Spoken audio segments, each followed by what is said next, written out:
How is it going, ladies and gentlemen? It's Zimcast 98. Nothing at all to do with Godzilla 98. I thought mine's well not be the most generic, the expected. Like, of all the things I could have done for a Zimcast 98, it would have been about 98 Zilla, the thing that's kind of catapulted my channel, or at least my name, into the community. But no, I'll save that for other streams because why not? Let's do a fun little stream. Talk about a little someone. I've never heard of them before, but they are talking about someone that I am more aware of before the big old Zimcast 99 that will be happening in September. That's going to be on a Friday. You'll see the announcement for that sooner rather than later. But yeah, 99 live streams, and we finally make it to the big old number. And of course, I got to be a little cheesy. Keep it in theme with the channel. Zimzilla 99, Zimcast 99 is going to be the big stream. You'll see when that starts and wonder what it is that I have up my sleeve. But we've already got people in the chat. So how's it going, Joe Smo? Good to see you. Good to see you. Love the little horror icon there. That's new. But speaking of things that are new going on with the channel or just me in general, as you can see, I've got a new profile picture.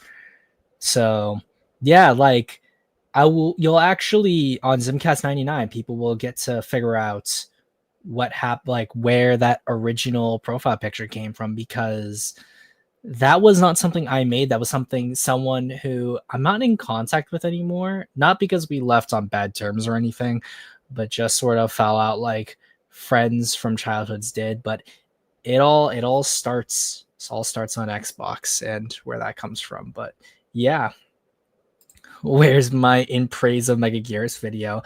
I will work on that. I will say this, with a lot of the working behind the scenes stuff related to the new profile picture and everything. And speaking of the new profile picture, I actually got a my sweatshirt that's got the icon that came in, so I'm gonna wear that around. So that's gonna be fun to advertise with. But yeah, videos like that will be more likely able to come out, I guess, quicker rather than before, only because I just have more people working behind the scenes now. It's becoming a more official production, as it were. But yeah, so I do still plan to make an in praise of Mega Gears video and an in praise of Raids Again video. No, we will not. We do not appreciate 98. There will never be any of that. No, goodbye. Oh, Vic, how's it going, Sea Monster? How's it going? A very lovely profile picture there. Zim, thank you very much, Lizard King Productions. Speaking of which, to anyone who is interested or has followed the Speculative Kaiju series on Lizard King Productions channel, which probably anyone who's watching me is already watching him, since I think now, Lizard, you've eclipsed me in terms of subs, which I'm very happy for you. He's working on some new figures, which are going to be on a pre-order soon. I'm definitely going to be picking up one of those. Besides the new Flying Destroyer Bandai, which it feels like it took forever for them to finally do a figure of Flying Form Destroyer in the Bandai form. There's that figure. There's a figure that Lizard King's going to be putting out that I'm very, very excited for. So yeah, there's actually two of them. There's let's just say an unmutated and a mutated monster. Just check out his Instagram there. You'll be able to see what's going on with those. But look at me shilling other people when I didn't even post this yet. So new shirts are up. The one on the left, the crack silhouette, that is the one I bought. A few of my other friends, when I was like workshopping the designs and what people liked and disliked, a lot of people really liked either the really detailed one with all the cracks or one that was just purely basic and had either no color in the eyes or color in the eyes. So I felt it was best to do a design that at least had color in it. So the orange was fine. But then I'm thinking to myself, it's fun that it's all black. Like it's a simplistic design. It'll be very striking, but this is going to be really bad on black sweatshirts. And I primarily rep things that are black or gray. So that's why you have the green for Zogra is around the silhouette. And with looking how it turned out on my sweatshirt. I'm very happy with how it looks. So I'll definitely rep my own merch. And for anyone else who is being generous enough, out of the many ways that you can support me, either through super chats, becoming a Patreon, T Public is very supportive because at least you're wearing merch and then you can tell other people about it. But with Patreon, Kaiju Quarantine, I'm working more when it comes to writing up scripts as well as sample chapters. So if you are a patron, you'll be able to see some of the sample chapters along with custom videos related to the project itself. So those things are going pretty well, and I'm happy with the progress on those. It's one of the few projects I'd say that I really am sitting down and putting a lot of effort into actually getting done. With a lot of things, it's like, oh, I'm going to work on this, work on that. I work on it for a little bit, and then you sort of go on to the next project, and you're like, oh well, whatever. And I think a lot of us can understand that, especially with kaiju designs. For people, it's like, I want to make sure my design is the best design it can be. And you sort of tweak things here and there, and then you never actually get to writing the story. With this, the first custom video exclusive to Patreon is going to be just the design of the kaiju here, and why I came to what I will readily admit is a fairly generic design with pretty noticeable influences here and there. But I don't want to spoil any of that. But of course, you guys can find me almost anywhere else. I'm multi-streaming always to Facebook, Twitch, and of course YouTube, where the bulk of my supporters are, and I appreciate that. But yeah, Odyssey and BitChute, those are just two places where I'll put other contents just to keep it archived in case something happens. There's always weird things with YouTube, and as the landscape changes, I just want to keep on above board with things like that. But of course, Instagram is where I do a lot of my posting of like my art and like very quick burst, and then more major things I put onto DeviantArt. I'm just slower on DeviantArt than I am Instagram because it's just easier to post there. And then of course, if you want to hear me say bad things to bad people or have fun and say really shit posty type of things, as I swear before it hits the 10-minute mark, you can find me on X. But yeah. I didn't mean to overshadow you in the Ankylosaurus figure and the Shellwrong figure as well. And now I bought a new build plate and reservoir bottoms for my 3D printer. Well, those weren't even the ones I was thinking of, but yeah. So he's got even more. I thought those were going to be coming essentially in the next wave after the first two. Like, I know you just did a post recently where you were advertising the mutated monster there. So 4 figures, but yeah, big thanks obviously to Lizard King, because if it wasn't for videos like his where people were asking me to do kaiju reviews, I don't think I would have gotten as many subs as I did early on, which I need to get back to doing kaiju reviews, which again, I'm happy that I have people tell me on the editing side of things. Bandai should do a new figure for Junior. They're probably going to do a new figure for Junior.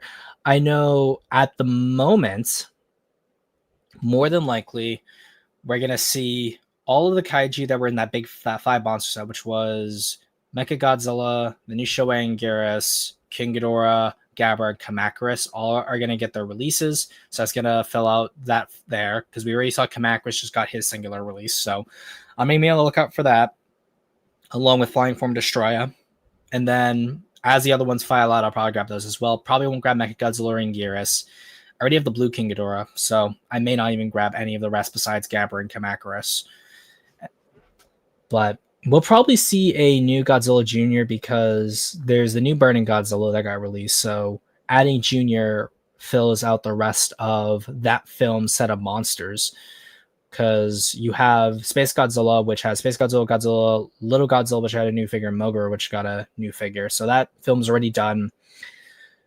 Same thing for Godzilla versus Biollante. You have Flower Form, Beast Form, and that Godzilla's design. Mecha King Ghidorah, I think, had a new figure. I know I never bought it because I had the original one. King Ghidorah, like Heisei King Ghidorah's got a new figure, and then there's the Gidogoji Godzilla. 84 had a new figure, so that one's easy. There, I don't think there's a new Heisei Mothra, or there was, which I never bought, and then Batra got a new figure, and I'm not sure if they would want to do a like in between for like Batogoji for that Godzilla. They probably won't, but we'll see. And then new Fire Rodan, they didn't do a regular Rodan, haven't done Baby Godzilla, but they've done Mecha Godzilla. So Godzilla vs. Mecha Godzilla 2 needs more figures. And then as for the other Godzilla movies, you have Orga still needs a new figure. There needs to be a more readily available figure for GMK Mothra and Baragon. Kiri's already got hold of his. Kamibas got one. There's obviously the Mothras, which they might just re-release. And I'm trying to think of any other figures that... Oh, yeah, the Mimi one, Giant Condor, got added, and we have Ebra. So we just need more of the Godzillas from the Showa era, because I think at this point, almost all of the monsters from the Showa era have gotten figures, because I do know that we still need a Kamunga one. That's at least one figure I can think of off the top of my head that still needs to be made. But I'm happy at least that the movie monster series is just filling out with all the monsters, because if I'm gonna collect, unless it's like a figure I absolutely need, all I'm really gonna just grab is just a version of the monster to have there for display. And then last thing for showing before we actually get on to the video, since we finally hit that 10-minute mark, is we still need to come up with captions for this guy. So Chibi Zogura, obviously done by Kaichinot, Vic Monsters, whatever you want to call him, the 98 Glazer. But I'm still maybe thinking maybe I might do movie fan, or I can't do I Will Kill You, as much as I would love to do that. But we still need to come up with a caption for Chibi Zogura so I can get that on a shirt. So that'll be another fun little guy to add to the new collection of shirts. And of course, outside of this, I might be doing some other silhouette designs. We'll see. This might become like a line of designs, but who knows? What are your thoughts on my recent London designs? I like to make a survival horror game with them, and I really want to get Jaravara as an articulate figure. I will not answer it here, only because I will need a lot of content to cover in Zimcast 99. So any kaiju like design questions, relegate them to Zimcast 99, which the announcement for that will be coming at the end of this week, so you know what day that is. And it's a weekend, so for anyone curious, you should be able to catch it. And I think honestly, wherever you are in the world, you'll be able to catch Zimcast 99. But let's get into this. So the video that we're covering is from the channel Story Scholar, and it's called "The Critical Drinker Doesn't Understand Godzilla vs. Kong: A Response." So now, this is definitely one of the cases where I'm technically punching down at someone, because they only have a sub count of 434. And a lot of people always question, like, why would you respond or even interact with channels who are so much smaller than you? I think that equal rights, equal lefts. I think if you're willing to criticize someone, sub count shouldn't matter all that much. And plus, you guys are always very good in terms of not like just shitting on people in the comments. So I don't think I really need to preface it. But if I get bigger, that may be something I'll have to consider, but we'll see. The reason why I wanted to cover this video is that I have no problem with people criticizing Critical Drinker. I think a lot of people criticize him in bad faith, but with this defense, I think that had there been more to actually respond to, then maybe I'd say that is a fair response, because it almost feels like Story Scholar wanted an easy response to give to the drinker so that it doesn't seem like he's blazing him too hard, which I don't think he even does, because even looking at his content, it doesn't really focus on a lot of the culture warrior response to other YouTuber type of things. And he also says that like he doesn't mind Critical Drinker, so it's not even a case where he particularly is trying to please one side or another. But let's get into it. I'm sorry, guys. It's midnight where I am, so I gotta go. Hey, that's completely fine, my man. I appreciate the fact that you came in. That's all that matters. So, thank you, God Goji 1993. And is this going to be a solo stream? It is not. I'm about to put in the link for everyone who wants to join in general. And of course, any links to go to general are always going to be in the Discord. That's just kind of how it goes. If you want to interact on these streams, then you got to join the Discord, unless it's something where a debate happens. And then in that case, I'll just sort of DM you how to get onto these one way or another. But if you are so generous or so kind, or just want to help expand the community, there's going to be a link to the Discord right here in the live chat, as well as there's always one below the videos here on YouTube. And as we do this, we're going to have more people come in. So the first one to appear, I guess it's appropriate given the fact that it is Zimcast 98. It is the one the only creator of Pocho, the Vic. Yo, what is up, my man? The feeling. That's what's up. As always. Unless you're doing a handstand, which in that case, it's not always up. Sometimes it's down. Or like in Australia, where it's always up and down, and they have no sense of anything. I mean, they lost to emus for crying out loud. Mm-hmm. But how are things going on your end, good sir? Pretty good, pretty good. Working on a few comms. I watched Primitive War the other weekend. That was pretty cool. I am gonna see Primitive War. I might be seeing it with some people, so that's why the only reason why I haven't actually seen it yet. But I'm very excited. I remember loving the book. I might have to reread the book again, and if people are really interested, comment Primitive War down in the comments after the stream or during the stream, and I'll see if a lot of people would be interested in me covering it either as a stream or as a video. We'll see. But the next person, he is sponsored by Amazon, and he is full of sea because he is a sea man. It is Sea Monster, sponsored by Amazon. Ayo. Hey, hey. Mm-hmm. Are you going to do a response to Death Battles Godzilla versus Hulk video? No, because I am not the most informed when it comes to power scaling metas. And I think even though that'd be an easy video to do and get a lot of views on, I'd rather leave it to people who are way more invested in that discussion compared to myself. Yeah. My only gripe with it personally is that the moment I saw this battle was going to happen, I knew there was no way they would thematically make Hulk lose, because Godzilla just being bigger than Hulk makes it a David versus Goliath setup. So having the small guy lose is way too obvious. So I knew they were going to mess up the scaling for Godzilla badly.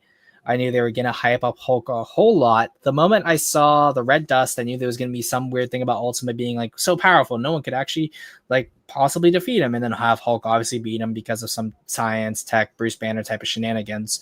So overall, I knew exactly what was going to happen during the death battle. I did not have any like reservations like, oh, maybe Godzilla might win. I knew it was going to happen. I saw what happened. I'm not necessarily happy or upset with the results. I'm more just ambivalent. And then now the only thing that annoys me about it is my Twitter feed for like the next month or two is going to be riddled with people talking about the death battle. And for years to come, anytime someone talks about Godzilla fighting like another monster or another character, they're going to bring up Death Battle as if it has any kind of legitimacy. Death Battle has gotten many things wrong, but people take it as gospel because it has flashy animations, which the guy who did do it, Devil Artemis, he does do good animations, but that does not necessarily mean that the actual writing or scenario that was proposed, I think, is overall correct. Yeah, I mean, I kind of been asked about covering that as well, but I kind of just ultimately just said no, because to be honest, like it just doesn't really appeal to me, really, and the whole, I just wouldn't have anything to add, really, as far as commentary goes, and it just wouldn't really be fair to the creators themselves, quite frankly.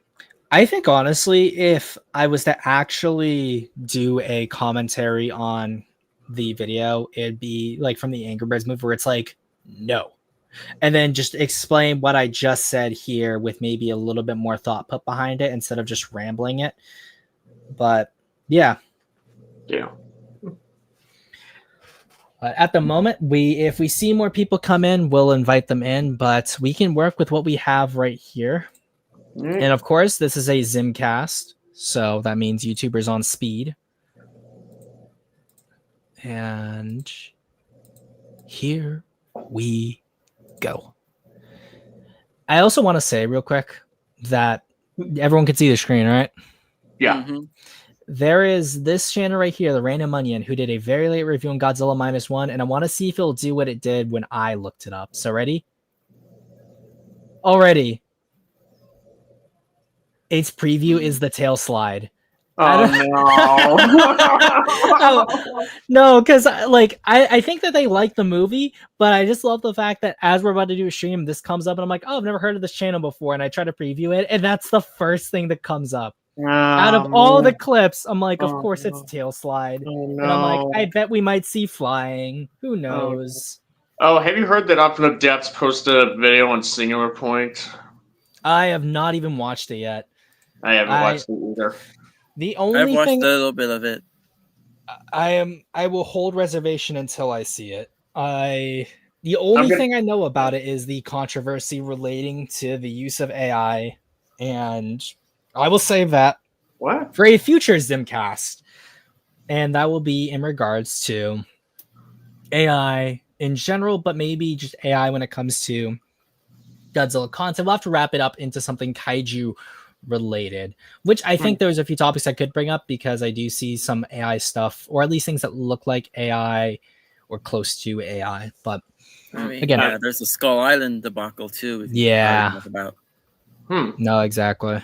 Yeah, I'm holding reservations for that video mainly because I kind of want to like be able to devote some time to do a refresher on Singular Point since I do have access to Netflix for the time being. You know, Oh, nice.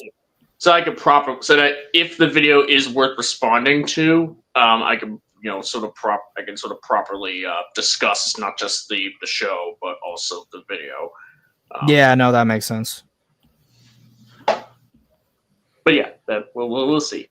We'll cross that bridge when we get to it. Oh yeah. This movie is the bestest movie ever because the big monkey punches the big lizard and it makes stuff blow up, and that makes my brain do a happy. Anyway, that's all I've got for today. Go away now. Hello there.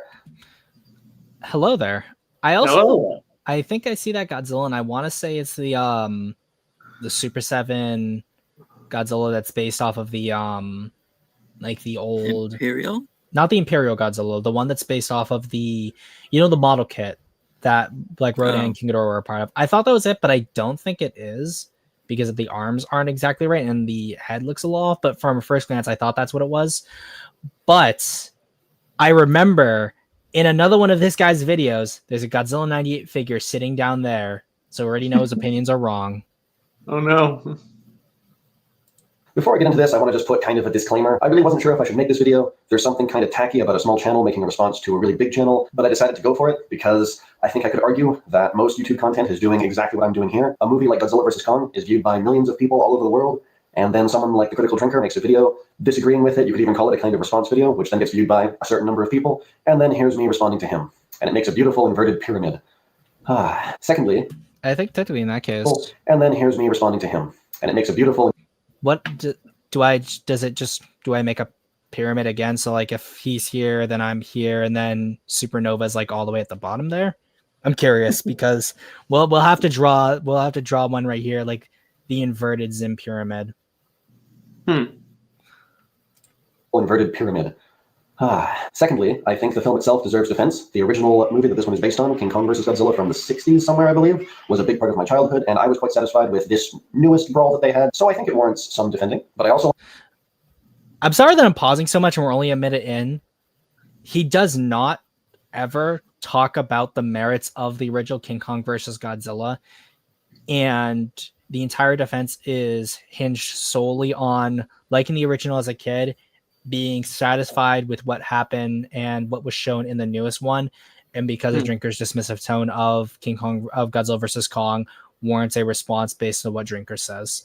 So, like, my first problem with it is that if the original King Kong vs. Godzilla was such a big part of your life, but you have so little to say about it, or how the original impacts your viewing of what is ostensibly a remake of it, that'll be interesting to talk about, but none of that really is brought into the analysis, as well as not much of the film actually is talked about with any degree of detail.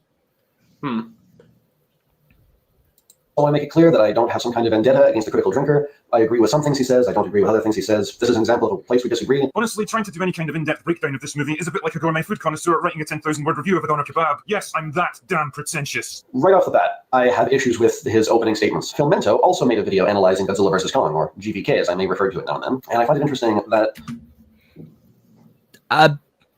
Do any of you watch Filmento? I don't. I've watched like some of his stuff here and there, but I'm not subscribed to him, so I honestly can't remember anything that he has talked about when it comes to his comments about Godzilla vs. Kong or anything like that.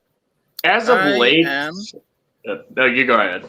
Go ahead, Vic. Well, I was gonna say, yeah, I'm subscribed, and I did watch his GVK video. I can remember some things, but judging from the title, like this is one of his like film perfection videos. So like he had mostly good things to say about it. Okay. Yeah. Yeah, I mean, well, here's the thing. The main thing with that video was like he talks about how that movie kind of succeeded at doing what BVS sort of tried and failed to do. But I mean, as for myself, I mean, like I haven't really followed much of him really as of late. You know, maybe I mean I've seen like the occasional video of his every now and then. So if it's like a topic that was really all that interesting, you know. But I think the most recent one that I watched of his was his video on the Mummy 2017, just to kind of see what that was kind of like. And you know, it was whatever. Okay. But yeah, his GBK video. I mean, I probably would have to go back and like give it a rewatch just to see how it stacks up. Because I remembered like when I first did an essay video series on GBK back when I pretty much thought the movie more highly in terms of quality than I do now. Admittedly, like I pretty much thought that the video, like even though it was in praise of the film, was kind of like was sort of off the mark for whatever reason. But I'll just see how I would have to see how it stacks up. Maybe I'll do a stream on it eventually. Yeah, like I don't know. When it comes to mostly into the bigger personalities that are focused on just removing movies because they are movie fans, I don't really ever follow what they say, primarily because they are covering a wide range of topics. They aren't specifically focused or super informed about every specific niche community that they cover inadvertently by covering the movies that fall into those communities. So as a result, there isn't a whole lot of insight to be gleaned. But at least looking at the comments are shown here, it says, honestly, the best character in this film was Kong himself. His facial expressions are great, and I was rooting for him. Godzilla was at his best in this movie. He was super expressive and was actually pretty scary in some parts. I wouldn't say scary, expressive, yes. At his best, definitely not in character. No. No. The way Godzilla left Kong alive is a sign of intelligence, which makes Godzilla frightening and respectable, like he doesn't kill without reason. I made this comment when I had no knowledge of the universe beforehand, as this video came to my recommendations through Monster Hunter. My last movie about Kong or Godzilla was like 12 years ago, which either could be in reference to like the King Kong like 2005 or like any of the Godzilla like or King Kong vs. Godzilla itself. So I have like no reference for this either. I was under the impression that Godzilla's goal in Hong Kong was never King Kong, but rather Mechagodzilla. That's why Godzilla spared him, because he was still wanting to eliminate Mechagodzilla. That's obvious. I didn't just turn around though. Director Adam Wingard in his Red AMA confirmed that Godzilla wasn't really taking Kong all that seriously and suffered a case of wounded pride when Kong knocked him down. Godzilla got pissed, went feral, and beat the hell out of Kong. So no, it was not out of nowhere. Which, again, all of these are probably taken from Fimonta's comment section. But it doesn't really help the case for Godzilla versus Kong when Wingard, or really any director, has to go into an AMA about a crucial point of the film to explain something like this, especially when Godzilla having a wounded pride makes no sense for his character, given how he was characterized in both 2014 and King of the Monsters. Yeah. Filmento and the people in Filmento's comment section don't seem to have a problem analyzing this movie, whereas the critical drinker and the people in his comment section either think the movie is... Let's see. And go into this one here. The fact that Godzilla and Kong move slowly most of the time is one of those things about their biology that actually makes perfect sense. When you're unbelievably huge, there's no reason to expend a ton of energy when there's no threat. The problem with focusing on characters is that you get less of what you actually want. Monkey and lizard fighting each other. If you're expecting Schindler's List from a movie where a giant lizard and a giant monkey punch each other, you're going in with unrealistic expectation. I think that's a stupid comment there. Yeah. Like, if you're expecting Schindler's List from a movie with regular people, pointy-eared people, small people, and even smaller people going on a quest to throw a ring into a volcano, then you have unrealistic expectations. It's super derivative of any speculative fiction, fantasy, or sci-fi. Yeah. Ultimately, did anyone have high expectations of the story? Probably not. Did the audience have fun? We got to see a bunch of classic movie titans duke it out. Yeah. No. I mean, again, I think that because yeah, I agree with that entirely. I think that. Well, no, because like the thing is that I think that people have so little respect for monster movies as a vehicle for in-depth storytelling because of out of context clips from Godzilla movies are just not engaging with the material with any honest good faith, that they just assume that, oh, we're only here for the fights, and as a result that has just become the norm that a lot of people consider is okay enough for a monster movie. Yeah. I mean, like, yeah, it is kind of one of those things where GVK easily could have been like a good movie if they pretty much wrote a better plot for the film. But as it is, it's like, like it's kind of like it's pretty much what the way I would describe it is kind of like a Baconator or Wendy's. It's like, it's filling, it may even taste all right, but it's ultimately just kind of, there isn't really much thought put into it, really. And it's not much of like the bare minimum of craft just kind of put into it just to put out something that, people would generally like, would enjoy, but it's obviously probably not going to be good for you if you eat a lot of it. That's what GVK and, well, as well as GXK kind of like. Mm-hmm.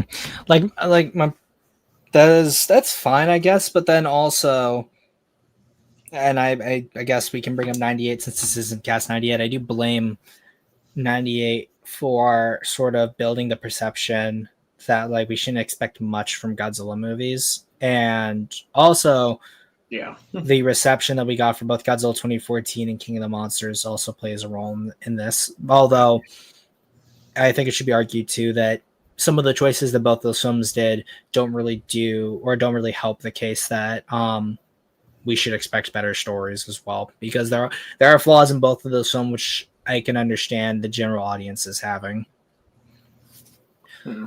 But at least going on finishing these things off, I think Kong Skull Island got the balance of components right. It makes you wonder why they didn't learn from it. Well, it's also because it's different directors too. Yeah. The scientist guy in the vest kind of has an arc. He's less afraid of Kong at the end. I never said it was a good arc. But let's just go back to what he says right from the beginning here. Versus Kong, or GVK as I may refer to it now and then. And I find it interesting that Filmento and the people in Filmento's comment section don't seem to have a problem analyzing this movie, whereas the critical drinker and the people in his comment section either think the movie is dumb or stupid but fun. So I feel like Jordan's comment about analyzing this being like a chef talking about a doner kebab is only representative of his little tiny corner of the internet. Which is one of the most fascinating things about YouTube, by the way, and the internet in general. Bubbles. Whatever passes for. Well, I guess if we're talking about the concept of bubbles too, wouldn't we then be able to argue that if there are other people who are talking about the movie in a similar way to Drinker, that it's not just a bubble that he himself has created, it is a general sentiment that is shared by many people? I would say even like we get them here and there, but even on our channels too, there will be one person that just so happens to stumble upon our videos and be like, bro, you're talking about a Godzilla movie. It's not that deep. And even Godzilla fans saying that we don't go here for the stories, we go for the monsters, which is one of the big defenses of Godzilla X Kong. So I think even the idea that of Drinker himself specifically saying that like trying to go super in depth on it isn't really worth it because the film doesn't have much to say is pretty fair in all honesty. I know, Vic, you are a big fan of this film, so I'd be curious to hear your defense is all. Defense for what? I would say just your defense that it would be better if Drinker talked more about the film in a sense of like actually appreciating it rather than just dismissing it as a as not being worth actually looking at. Well, I think in any regard, you should always go into something with a bit more of a good faith look at it rather than dismissing it as a whole or for a majority of any review or analysis. Because I think if you look at either side, there's still a lot to take away from a film. Even if it's just the bare minimum, it can always count towards the film if you acknowledge what it does well, or if there's like any merit to what fans of the movie say about it. No, that's fair. But like I would say like in your approximation, that what would be an example of a merit to take away from Godzilla versus Kong? Something I've always said is that it does a good job at setting up what the like the roles and how Kong and Godzilla are characterized in the film and how they set up their fight, with both their backgrounds and why they're going into their confrontations, or at least one party going after another, and how their goals sort of conflict with each other, and how Kong is being helped and trying or wants to find a new home and kinship. And in doing that, it interferes with Godzilla, which is why he's coming for Kong. And then the given history of Kong with Godzilla with Kong's ancestors. I think it does a good job of setting that up in the movie. And I don't know, I could probably talk about more about it in another discussion, just not to go off the rambles here. But I think it does a good job of setting that up. I also think that the fights themselves are pretty well set up, choreographed, and shot. So that's like a more technical side of things, but I think all that well in spades. Mm-hmm. See anything that you would want to add, at least in response to that, or in commentary as to what I've said? I maybe not too much, but really, yeah. Like, I definitely think it is fair to try to, like, give a movie like a good faith, as much of a good faith assessment as possible. Because you want to give a movie a fair shake. You don't want to just be dismissive of it. Going right into sort of figuring out whether or not it works. You want to like give it its day in court, and you want to just be like, as fair to win as possible. And yeah, I mean, it's a good sentiment to have, but yeah, it ultimately just comes down to like, so what happened? What if like when you do the good faith assessment on the film, like it still doesn't really hold up all that well from a writing standpoint, even if you do ultimately even if it is entertaining in terms of just like the spectacle and nothing else, and not much more than that. So I kind of think that that's why, which is weird that considering Critical Drinker and the company that he sort of keeps online, where he kind of like has this assessment on the assessment on this film and GXK, where they're just like, he considers the writing in these films to be total gobbledygook, but ultimately is more lenient on them because of just, because they just kind of like don't really have any more pretensions than just being, Big Monkey and Big Lizard go burr. When he's been way harsher towards other films, which I guess it's kind of a thing where maybe in something like, like Marvel these days, the MCU, like they pretty much had like a higher standard for storytelling back in the day. So when you have like your average Phase 4 or Phase 5 movie that has like terrible writing across the board, like he's much harsher. He would be much harsher towards those than something like GVK, which has terrible writing as well, but it doesn't really have any higher pretensions, and plus maybe it just has something to do with the sort of like a bit of a bias, there, for superhero movies over kaiju films. Yeah. I think it can also be said it's one of those cases where I forget who said it specifically, but the phrase essentially goes, everyone is conservative about what they know best. And in the case of Drinker and at least the people that he associates with, they're primarily like their main interest is superhero related stuff for things like Star Wars. So as such, they're going to be more interested in the writing of those films and their quality rather than something like Godzilla X Kong. And I think that's just due to the fact that like their investment and their interactions with Godzilla are more related to the less like well-made Godzilla films, or they only know it through memes and the like.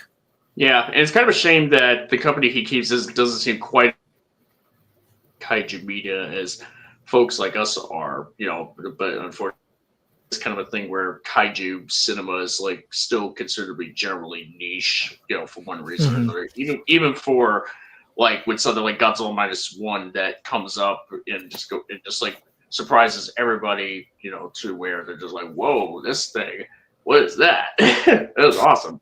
Yeah, it's one of those interesting things where it's like Godzilla -1 did so well, and so many people who generally don't watch a whole lot of kaiju media praised it. But when like it comes to like other kaiju related material, they either don't talk about it at all or are pretty dismissive. Yeah.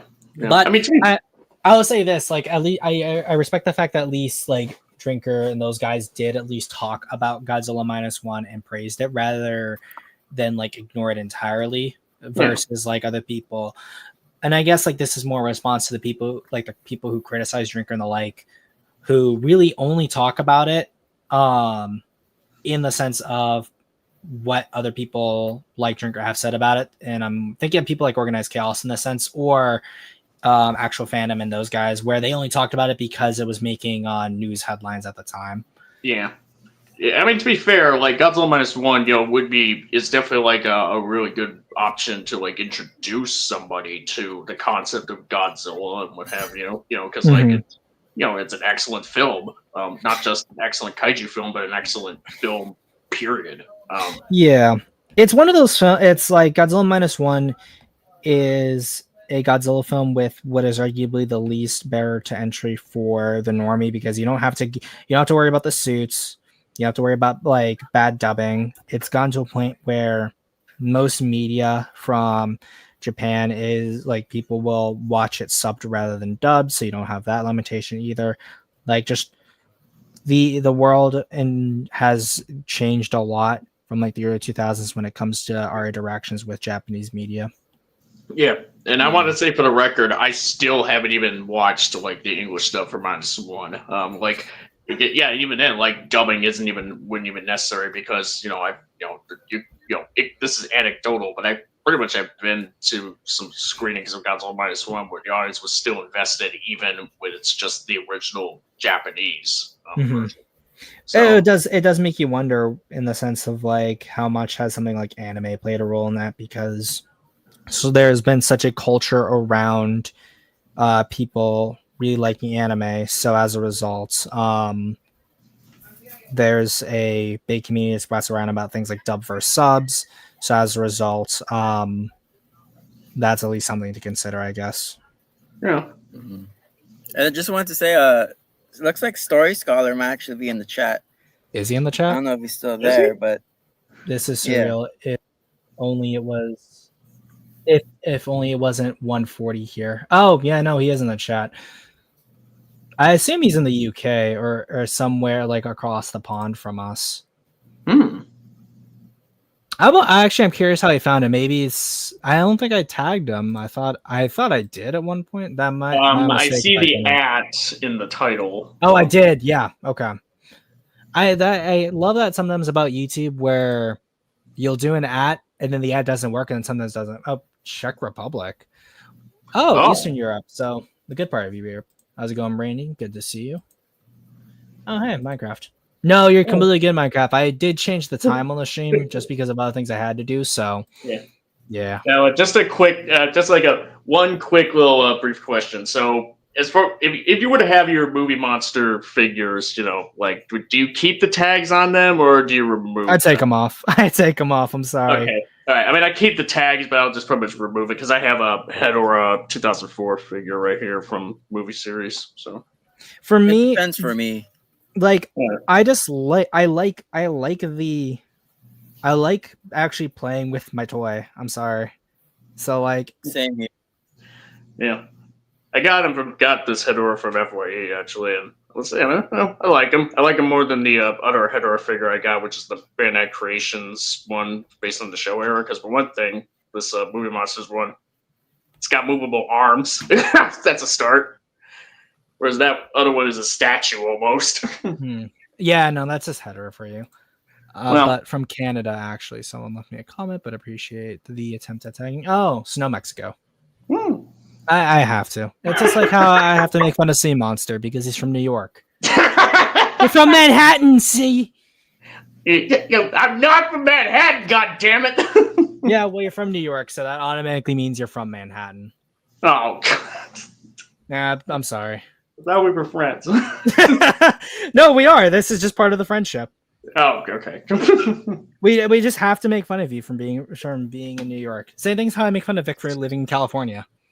Oh, well, I understand that. Carved off into the ocean. I'll be happy, Vic. I'm sorry. The San Andreas fault should finish the job already. Good. for a plot here could basically be boiled down to giant lizard is going around smashing things up. Goes out there, he's hurting people we don't know what. So the tiny humans recruit giant monkey to punch giant lizard and make him go away. So the first thing the Critical Drinker does here is blatantly misrepresent the plot of Godzilla vs. Kong by saying that humans want Kong to punch Godzilla. Actually, humanity wants Kong to lead them to the Hollow Earth so they can find a power source. Power source in Hollow Earth? Sounds nuts, Nathan, even for you. It's there! You see Kong, bring us to it! The second you take Kong out of containment, Godzilla's gonna come for him. And yeah, I know that sounds crazy, but it's a science fiction fantasy movie, so crazy is what we signed up for, I think. And that's not the point. The point is, he's making stuff up already. And it particularly annoys me because it feels very disingenuous that he does this when, within about a minute, he accurately breaks down the plot of the movie. I understand that YouTube is fundamentally entertainment. Even film analysis is largely just there to get clicks. I understand it.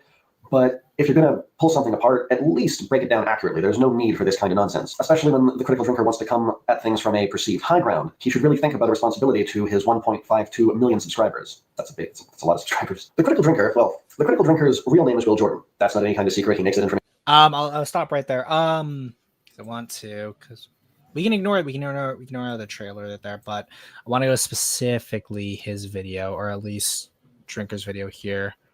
As we get to I think it's like right here. Wait, nope, I went too far. We might as well. We can just start from like about here. That'd be easier.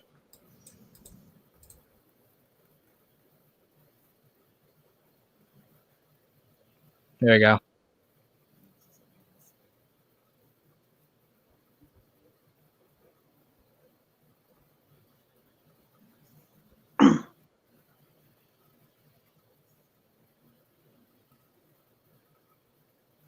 Well, I think giving Drinker the biggest benefit of the doubt is that we can go back here real quick.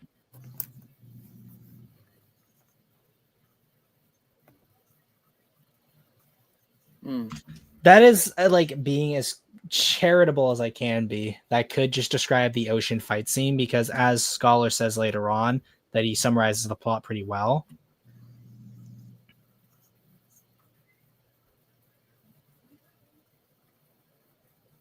Because that whole little skit right there does compress the movie there, but when you watch the movie, at least that start right there, you have Godzilla attacking the effects facilities, ignoring the human stuff, going to the ocean battle, ignoring the human stuff, Godzilla and Kong fighting, then Godzilla vs. Mechagodzilla, happy ending, which when his premise is the fact that really the only thing people are interested in watching is the monster fights, then I would say that it is overall a pretty accurate summation of the film.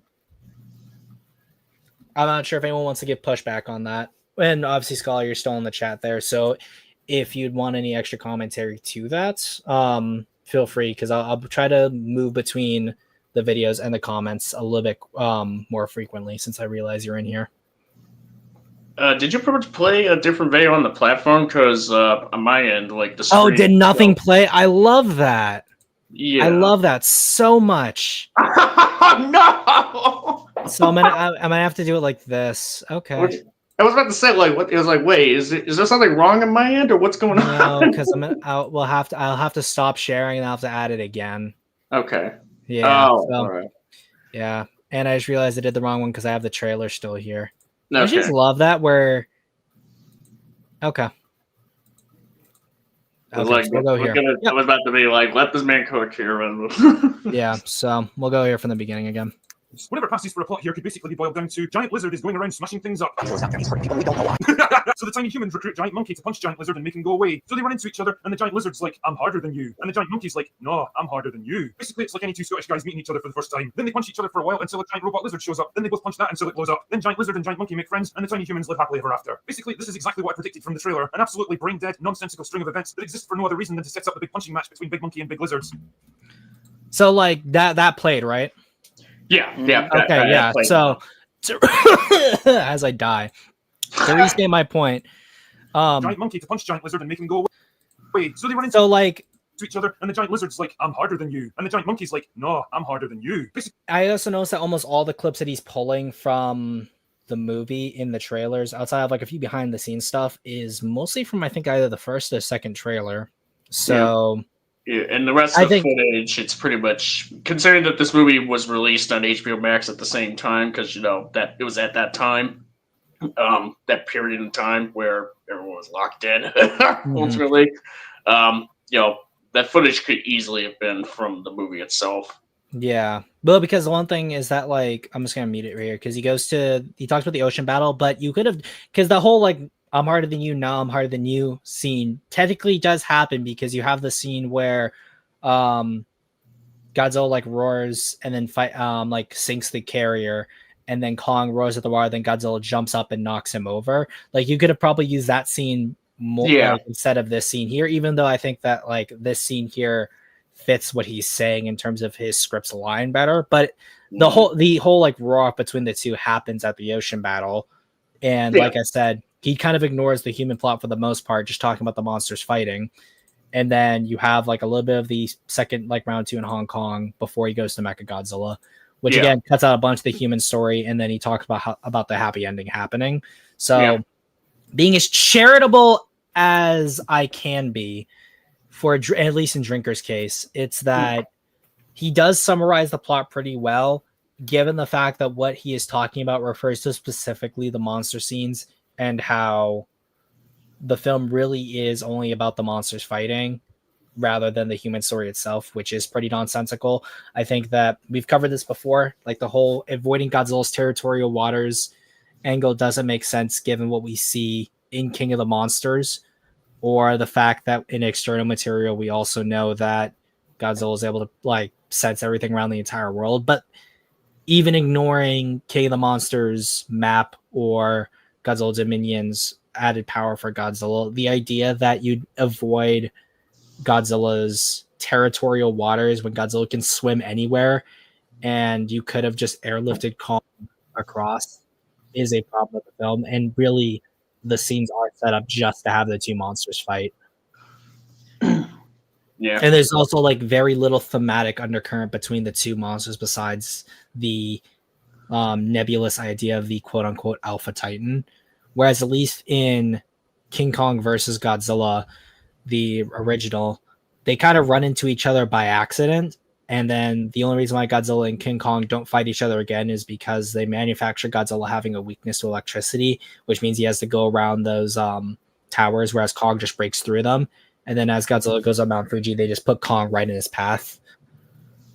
So like at least like the logic from 62 makes more sense than it does King Kong versus Godzilla. Vic, I'm not sure if you want to interject in because I know you're essentially the defense man for this movie. Is it that regards into like how Critical Drinker is describing the plot?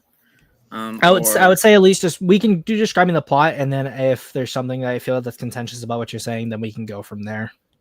Well, I feel like in regards to just Critical Drinker, like summarizing the plot, I would say he does technically get it wrong in how they're specifically the humans are taking Kong to fight Godzilla, when in actuality they're just taking him. They're wanting him to lead them somewhere to acquire something that could fight Godzilla, but the characters in the story actively oppose them actually fighting or having Kong fight Godzilla. Well, just in an outright straight up fight, because Eileen is the one who states that if Kong can defend himself, he defends all of them. Because it's Nathan who opposes Kong hypothetically fighting Godzilla, because if they lose Kong, then the mission is over. Yeah, I mean, what it can give you, Vic, is that like Critical Drinker kind of described the plot in GVK in a way that almost entirely ignores the human element, or like certain key details of the human element that are relevant to like why Godzilla and Kong are fighting, or why the plot's even happening in the first place. Like I can give you that. And I would say, like, if I were to describe the plot in a similar way, like I would have said, like, oh, Kong's trying to find a home, but Godzilla hates him, so he's gonna take his ass or something. Well, but also that would be wrong too, because Kong isn't really the one trying to find a home. It'd be like, I guess if we're trying to get his script to be as correct as possible, it'd be like humans want something, so they recruit Kong, but Godzilla doesn't like monkey, so he's like, I'm harder than you. No, I'm harder than you. So they have a big punch out and then go from there, because at least else he says is pretty accurate, but then you're also gonna have to include the human scenes.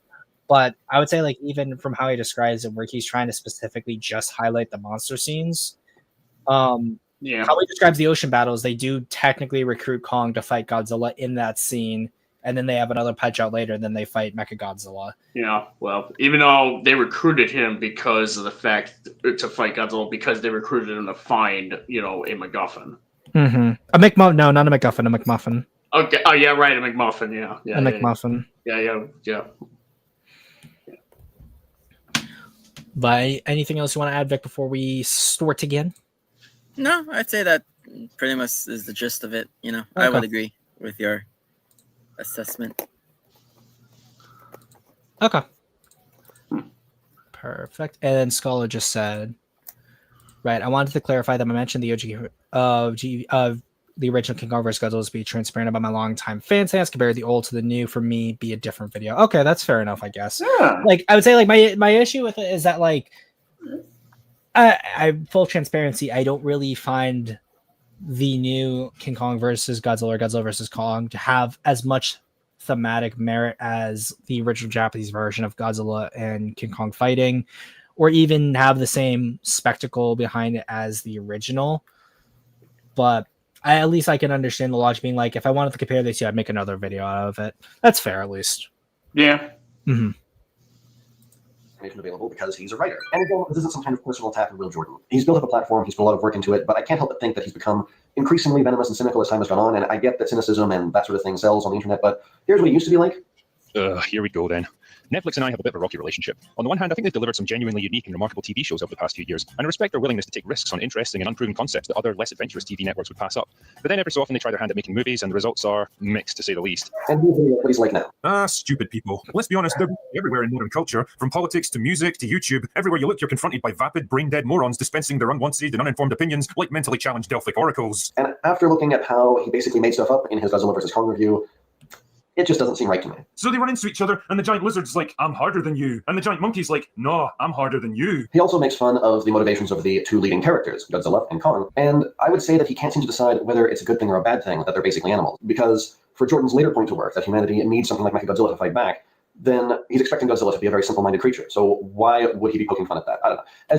So, real quick, going all the way back to, where is it? It's where, yeah. Since you're still in the chat, the Scholar, I just want to ask, why was it important to bring up his name?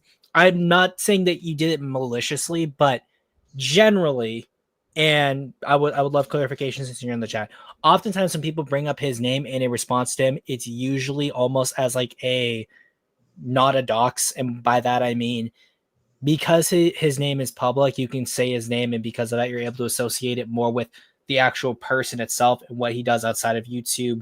And that obviously can be its own can of worms versus the actual creator itself. And this is from people like the Birdman, Organized Chaos, Actual Fandom. People like that often use these creators' names and try to use them instead of it to try to strip away something about them, or essentially be like, or it be like a subtle like, I know what your actual name is. You're not really the drinker. You're just some guy named so and so. So at least I want some clarification about that. When it comes to your second book, because I want to go through that again. Whether it's a good thing of the motivations of the two leading characters, Godzilla and Kong. And I would say that he can't seem to decide whether it's a good thing or a bad thing that they're basically animals. Because for Jordan's later point to work, that humanity needs something like Mechagodzilla to fight back, then he's expecting Godzilla to be a very simple-minded creature. So why would he be poking fun at that? I don't know. Well, the issue too is that, and again, anyone's able to jump in with this.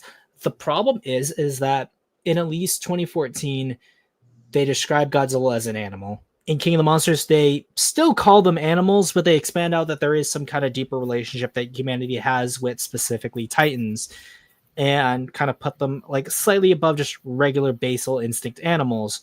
But in the case of Godzilla versus Kong, you have Godzilla act in overtly near instinctual levels against Kong, only for the vaguest reason that there is some kind of ancient rivalry that the two characters have, at least their species have, which isn't really fleshed out in any significant way.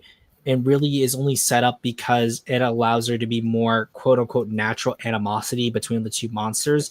And the only reason why there's going to be natural animosity between these two monsters is because of the meta aspect that they are famous movie monsters. Yeah. Like, because even if we're using, again, expanded information, now that we've seen Godzilla X Kong: The New Empire, some people have come to the conclusion that the reason why Godzilla has an issue with apes is because of the fact that Scar King tried to rise up and take over the world, but Godzilla sealed away the enemies of the Scar King, which means any other great ape that wasn't associated with Scar King would be a great ape that wasn't causing trouble. So then why would Godzilla have a beef with the great apes? And if the Scar King wasn't meant to rule, but is a member of the great ape species, why would Kong be considered an alpha titan unless the balance could shift, which would then imply a more naturalistic perspective to this idea of balance. Like it tries to, the MonsterVerse tries to go in and out between this idea that there is like a near cosmological order to how the titans are placed, to a more like food chain where animals can be supplanted or rise up again in this ecosystem, them going against each other. I've just realized something. So you remember like the cave painting during like the closing credits of King of the Monsters? It shows Godzilla fighting what looks to be like a singular member of Kong of like the great apes. Mm-hmm. Like in the so when GXK brings in Scar King, that cave painting just wouldn't even probably pretty much doesn't really make a whole lot of sense now. In fact, now because like the whole issue that Godzilla had with the Great Apes was mainly because of Scar King. You'd think that cave painting would have depicted Godzilla fighting a whole bunch of Great Apes at the same time. Yeah, I think that also has to do with the fact that Legendary has to keep like dipping in and out of the idea that Godzilla is a species rather than an individual.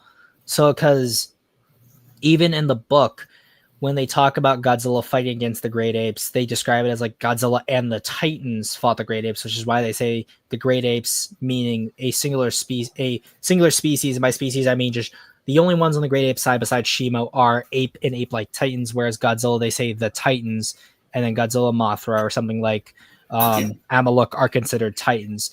So the whole like the idea is that you have like a almost homogenous side with the Great Apes versus a like more diverse side with Godzilla and the Titans. But yeah, that does kind of retcon at least what we see when it comes to stories of King Kong species and Godzilla species fighting, because that calls in the question, like, why would those cave paintings occurring? You could chalk it up to be like, oh, is Godzilla fighting the rival from Dominion? But then the question becomes like, why would Godzilla fighting this one specific ape that no one has ever seen since, like, cause like all these other stories to occur, unless other great apes keep coming to the surface, but they never expand on that either. Yeah, and it can't be Kong because Godzilla has never met Kong, you know, by the time that cave painting was made. Mm-hmm. Yeah. Real quick, Scholar says, my thinking was to try and separate him from his persona, as you said, and just give a broader idea to him as an author, not just a YouTuber. Okay, that's fair. That is also fair. And I do agree, GXK did also confuse me slightly. The MonsterVerse does go back and forth on how intelligent these creatures are. Yeah, like I think like the one thing I will say, see, even though you are a defender of Kodum, the more I've rewatched King of the Monsters, I dislike more and more the idea of Serizawa calling the Titans animals, because it does specifically paint a more mundane existence and relationship that we'd have with them, rather than the godlike angle that they also try to go for in that movie. Well, I mean, I guess maybe you could say chalk up to the fact that he's at the Senate hearing, and that's sort of like his way to try to have that sort of concept make sense for the Senate to justify not only monarchs, you know, continuation, but also like to justify like, you know, just not immediately, you know, putting the kill switch on Titans. Yeah, I guess. Well, I think like if I was to, because if you try to go to theological, because you know, like I can pretty much understand if he didn't want to resort to the theological route to try to in defense for his organization and for like the Titans like Godzilla and what have you. Mm-hmm. You know, like because the Senate is like, you know, pretty much like that whole hearing was all about whether or not they should just keep Monarch around, and whether or not they should like just have duty responsibilities regarding the Titans to be taken to the military instead. Yeah, well, I think the other thing too is that like had he not specifically said like these are gods, if it said something to the sense that like these animals show a greater like these creatures, not even just animals, but if these creatures show a greater intelligence than any other creatures displayed in the animal kingdom, and like when something along those lines, I think that would have made the point stronger, and I don't think it would have clashed so much with the like religious angle that they go for other points of the film, because like I like the quote where Chen says like myth is our compass, because it gives simplified answers to complicated ideas, but like in King of Monsters they don't, or at least the points where they're more focused on the religious aspect of it, they don't rule out the more mystical side to these like answers that they that come from these questions that they raise. Yeah, I mean they're kind of I mean they're still technically like animals in the sense of like being living organisms that have just that have like a process of hibernation. Yeah, but like you don't. But like for example, with Neanderthals, we don't call Neanderthals animals. We call them like near humans or a type of human. Like we don't say like if we looked at Neanderthals, we're like these are apes or things like that. No, I understand that, but here's like what else would you what would you really describe a Titan as if not if not an animal, really, quite frankly? I would say like creature, because at least the term is more ambiguous, but also elaborating it on more than just saying like, oh, these are animals that are trying to reclaim the world. It's like these creatures defy science as we know it in so many ways, and like argued that like preserving them could lead to the like more scientific discoveries being unearthed, because that's ultimately what we see at the end of King of the Monsters, is that the reunification that humanity has with the Titans leads to a more utopian like atmosphere. I think if the film is trying to make that point, then simply calling them animals is, I think, derivative, or not derivative, if not, I'd say reductive more accurately. Well, yeah. I mean, like it's not like Serizawa like necessarily like was actively like making the absolute stance that they're pretty much animals, really. No, I'm not saying that. I'm just saying that like if like just looking at these details, given certain issues I have, that is just one of them. All right. Mm-hmm. As usual, I feel like he's doing this just for gags, and I feel like this undermines whatever seriousness we could take from film analysis. I feel like he's kind of delegitimizing the entire thing in a very silly way. Oh, and for some reason, all the other Titans from the end of the last movie are nowhere to be found. I guess they had more important stuff to do. Yes, the Titans are nowhere to be found. I guess they're just staying out of the way. Who cares? The problem you're all...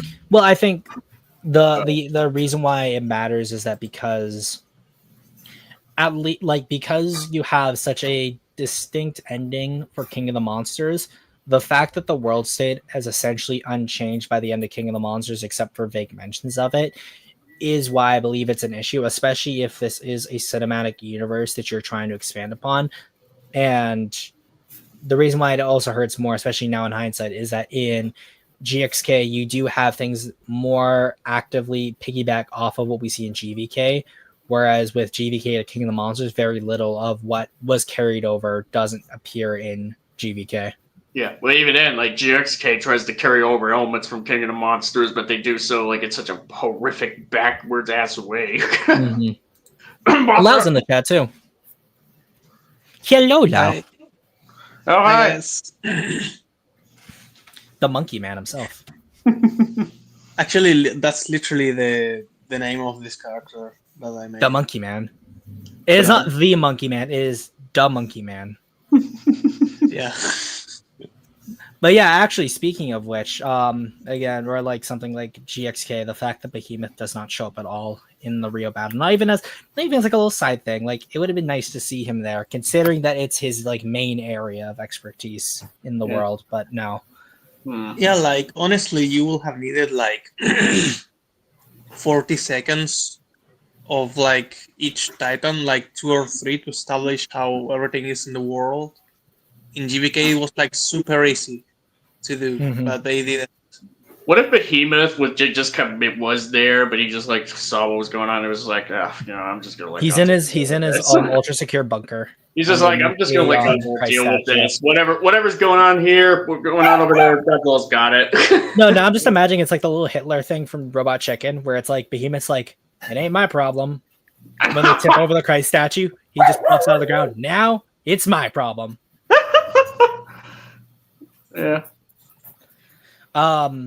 But yeah. So it's just I don't like the fact that Wingard essentially doesn't do much with anything in 2014 or King of the Monsters, and sure goes off and does his own thing. Yeah, he goes off does his own thing. Always going to have with monster movies like this is that there's no real way for the human characters to meaningfully interact with such enormous creatures, so the only solution is to give them a kind of movie within a movie all to themselves. Later smart screen stage probably craft an interesting drama featuring a cast of compelling characters set against the backdrop of all-out monster warfare. Unfortunately, Godzilla vs. Kong isn't any of those things. Not a single one of the bloated cast of theoretical characters have anything approaching an arc. They're all one-dimensional stereotypes without an ounce of personality, nuance, or charisma, and they don't change or develop one iota from beginning to end. The result here is that you end up not giving a shit what any of them are doing, whether they succeed or fail, or even whether they live or die. He then says that the humans in a movie of this kind will typically have a story within a story. So I guess you could extend this to anything where you have little creatures interacting with really big ones. So, everything from Transformers to Godzilla and Horton Hears a Who. I respectfully disagree. Humans literally are the inciting incident of this entire plot. It seems to be Godzilla, because Godzilla seems to just be randomly attacking stuff, people. Something he doesn't normally do, but I'll explain that later. Humans literally kicked off the entire plot by resurrecting Godzilla's arch nemesis, King Ghidorah, who, in the previous movie, Godzilla King of the Monsters, tried to wipe out humanity. So the human characters are hardly unrelated, and this is hardly a movie within a movie. This is interaction, despite a scale difference. And really, I got to question the judgment of these people using the biological components of an invasive alien to make a super weapon. I know that sounds crazy. It's a Godzilla movie. What do you want from me? He also says, of course, he's right on this part, but I also think it's important to say that, even if I don't like the critical drinker, I think that maybe what he means is that there's no character that actually plays a big role in the story that's actually a character, because Simmons is basically the beginning of everything in GBK, but we don't know anything about Simmons. Simmons has less than 10 minutes of screen time, possibly. Yeah. So I think that this guy is right to point this out, but also I think that the critical drinker still has a point. Yeah. But I also say too, piggybacking off what you said with Simmons, they interrupt his whole motivations with a bathos humor level death. That's too.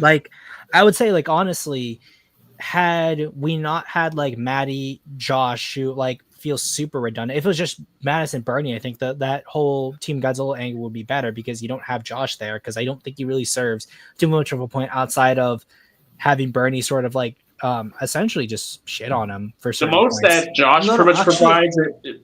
I'm sorry. He saved the world, guys. Yeah. The most that Josh does, aside from pouring the whiskey down, is mainly just giving Madison a car to get to point A to point B. Mm-hmm. And not only that, I feel it's this type of millennial writing where someone has to shit on someone else to look cool, and it really makes Maddie look like a fucking bitch. Yeah, and it's not even a fact where it's you could have someone shitting on someone else, but when if it's a back and forth thing, you understand that they're friends and that's a dynamic. Where in this case, it just comes off as her using him. Yeah, it's kind of abusive too. Like the fact that she's about to leave him there, stealing his brother's van, and actually he was halfway in. She just hitting the gas. She could have gotten hurt or something. She doesn't really give a shit. She's horrible. Yeah. She could have named Fire Fist right there. Another thing too is the fact that if you cut out all of the Team Godzilla sequences, so you never introduce Bernie as a character, you don't have Madison be a character, you don't have Josh be a character, all of those scenes and all that's runtime could have probably been dedicated to Team Kong interacting with Apex. So that means you would have had more time with Ren, more time with Simmons, fleshing out Maya more.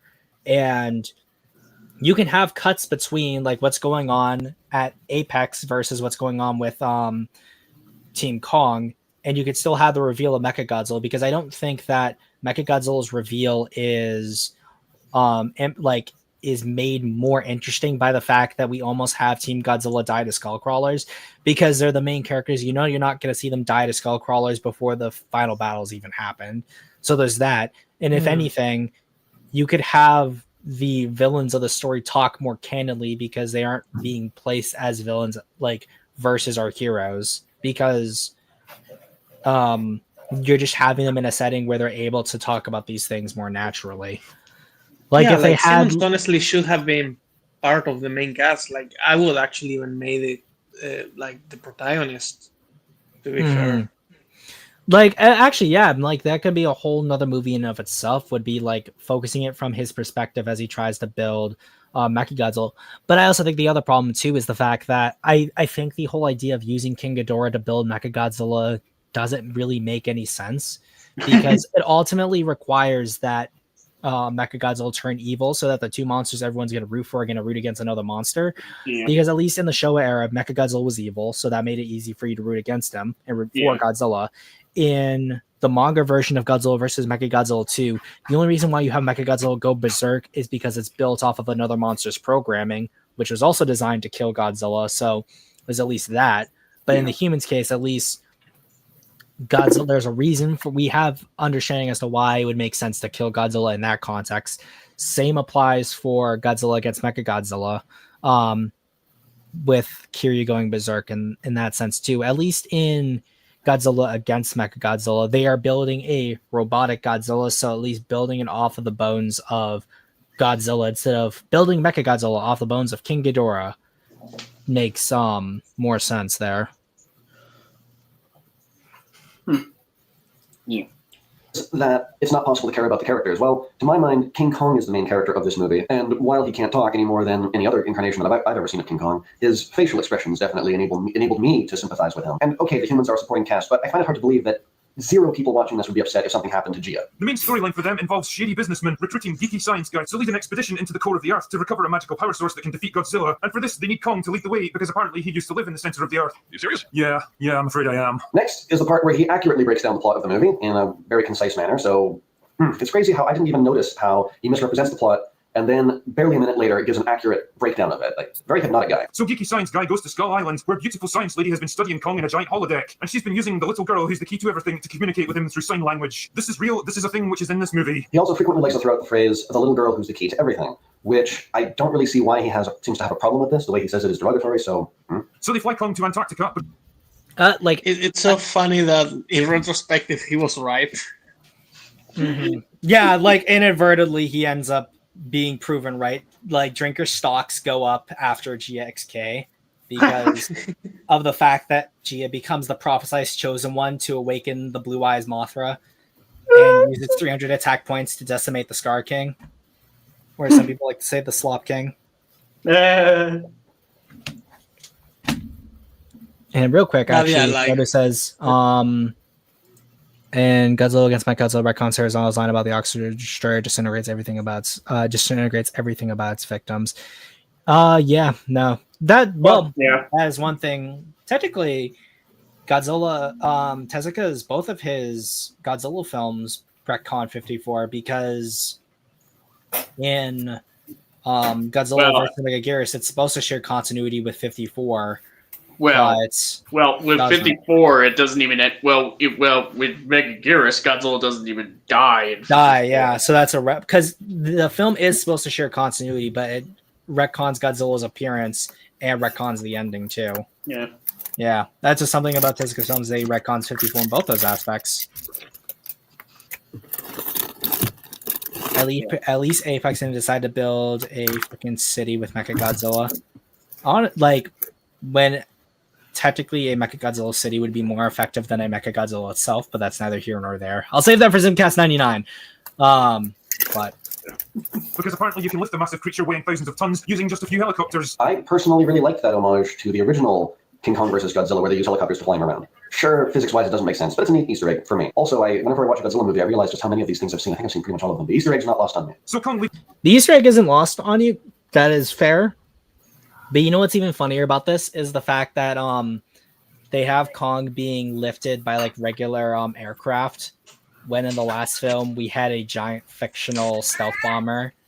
So at least to have more believability to the scene, if we had something closer to like the Argo in appearance, it would make more sense there. But like also then you have like the heaves and stuff. So I guess they didn't want to market too many toys to kids now. Jawari, you're leaving soon? Well, thank you for coming in as always, Yeah. man. I appreciate it. Yeah, take care, man. Leads them down to the center of the Earth, where gravity can flip upside down, so you can end up with mountains and lakes right above your heads. I legitimately damaged my brain trying to comprehend the physics behind this, but never mind. He then goes into a little mini tirade about the physics-related problems or various questions that could be raised about the implications of a hollow Earth. Who constructed this temple? Why is there a giant axe there for Kong? How is there sunlight down in this place in the center of the Earth? How does any of this stuff function? Don't know. To answer these questions would, in my opinion, bog down the screenplay. They're not very critical. Some of them I actually could answer. Who built the temple? Kong's ancestors. Who built the axe? Kong's ancestors. Those two are actually pretty obvious, in my opinion. I mean, the handprint thing, what's not to get? We can pose these questions. On the other hand, when rules like this, even if they're not explained, if they don't contradict each other on screen, then they work somehow, and it's not important to really delve into them because they're not going to, the intricacies aren't going to impact the plot in some way. And so you could insert some kind of info dump or throwaway line about what the sun is in the middle of the hollow Earth, but I didn't care about it. I still don't. And to me, these kind of questions are kind of in the same category as why doesn't Godzilla die from being so big? Realistically, nothing this big could live.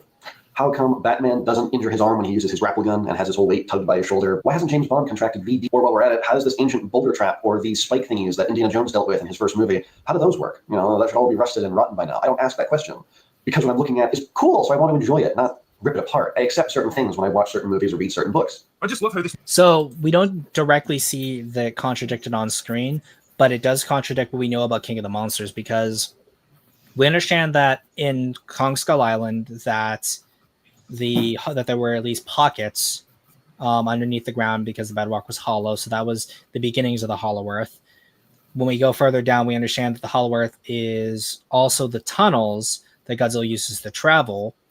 And then from 2014, we know about the fact that as the Earth became less radioactive, the creatures went down into the ground, which at this point we can just assume is a theory that is technically incomplete or just inaccurate because, if anything, the creatures came from the Hollow Earth when the world was radioactive and then went back down into the Hollow Earth when the surface world became less radioactive. Or something else happened, and like that's going to get retconned even further into the future. But then we also have the Sunken City in King of the Monsters, which we assume is also part of the Hollow Earth now, at least. And all those questions arise. But then they're also broken by the fact that in the case of the movie itself, you have to use portals to get to the Hollow Earth, but then Godzilla is able to use this atomic breath to directly drill down into the ground to make a new Hollow Earth pathway that we see does not have the same kind of floopy-doopy portal thing for you to pass through, because at least and then in GXK2, we have the fact that there were Hollow Earth portals that were under the ground that were covered by things like sand that weren't sinking further until someone actually activated them in the case of Kong. So at least in the case of the Hollow Earth, the reason why like it hurts your brain to think about it is due to the fact that one, it technically means not only is the world hollow, but it means there is a world inside of the world. So it's almost like the world is a giant Dyson sphere, but not in the sense that there is the middle of the Hollow Earth, which is probably its own sphere, and then outside around the surface of the Earth, similar to Pellucidar from Edgar Rice Burroughs, which I think the Hollow Earth is essentially taking all those references from, is just along the side of the planet itself, which I was fine with, but then the inverted gravity and everything causes even more issues. Yeah, and don't even get us started on Monarch Legacy Monsters, which may as well be like apocryphal fan fiction when you introduces Axis Mundi, whatever. And the fact that humans can fall through the Hollow Earth portal and survive, even though the Heaves were literally designed in GVK2 with try to be able to withstand, the gravity flukes that the portals kind of produce. Yeah, Scholar even mentions Axis Mundi there. Yeah, so like the issue is that GVK introduces a lot of these ideas and concepts to the Monsterverse that aren't properly explained, and if not, damage the setup that 2014 and Codem had, which fit more closely together. And then GXK furthers this by being the same director. He just builds off his own ideas, which makes the other films even more incoherent.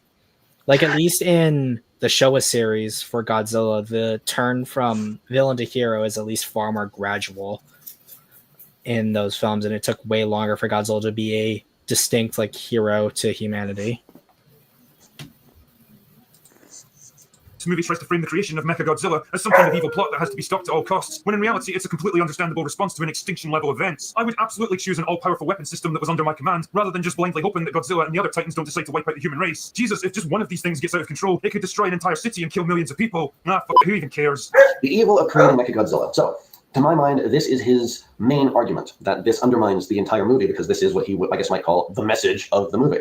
To my mind, this is also a very fundamental aspect of the movie. This is the thing that creates the two sides of humans and creates the thing that Godzilla and Kong ultimately have to team up against. And it's the creation of this thing in the first place that triggers Godzilla to attack the Apex facility at the beginning. Originally, this was the only point I was going to tackle. This video was supposed to be like 5 minutes long, and then I rewatched the entire video and things got out of hand. Jordan makes fun of the line, Godzilla's out there, he's free, we don't know why.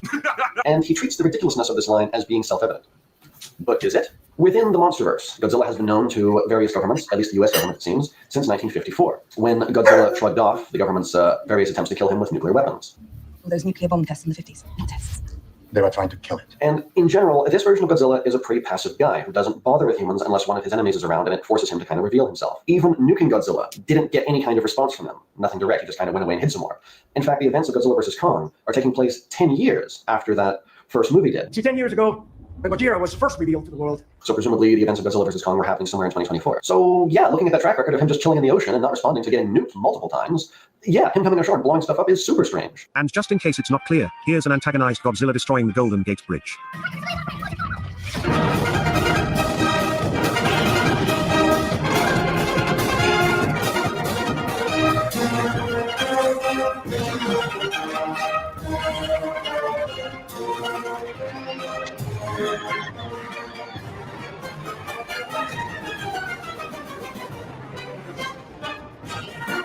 And here's a truly hostile kaiju from Pacific Rim doing the same thing. What the fuck? Well, what is it? Yeah, please pause it. Okay. Godzilla wasn't actively trying to destroy the Golden Gate Bridge. He was getting hurt. Yeah, that's his point. Yeah, no, that's his point. Yeah. Okay.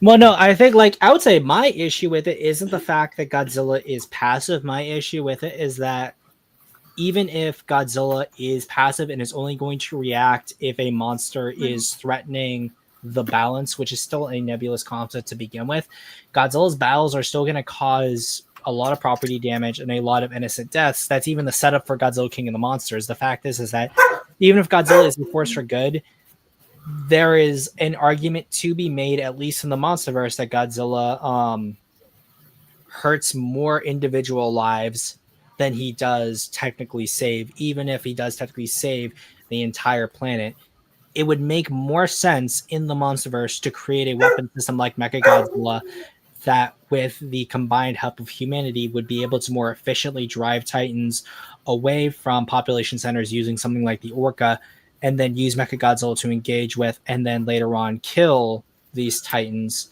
with a minimal loss of life in comparison to Godzilla, who has his own agenda and will choose to, like, attack and fight monsters wherever he chooses to fight them.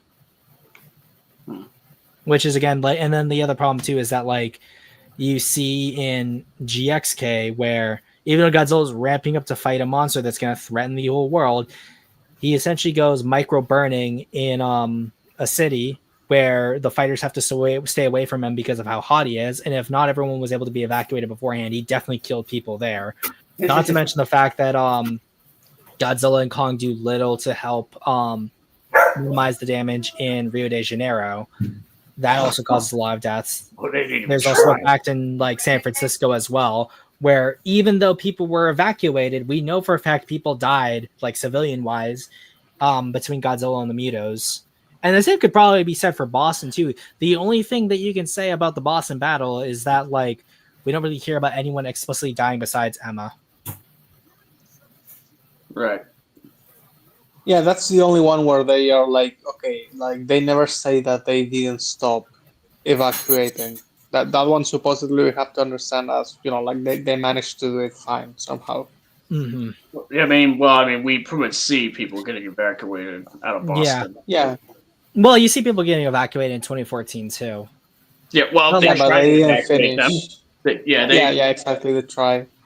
Yeah, but then like the question becomes, it's like you run into a similar problem, especially with evacuating a city, like in '98, where you're trying to somehow evacuate a city like that. The logistics of it can become really, really hard, and it becomes almost impossible that you evacuate everyone. Because, like, hypothetically, could it be possible to evacuate everyone out of Boston? Probably. Like, having witnessed how like the coronavirus was when that happened, when like everything was first happening about that, and like how empty those streets were, even if everyone was in the buildings in the city, it'll essentially looks like that city got evacuated. So like, could you hypothetically? Yes, but then like that raises a lot of concerns that the story is going to have to address, especially later on, where like people mention those battles, because then it's like you're telling me no one at all, not even like looters, died in those fights.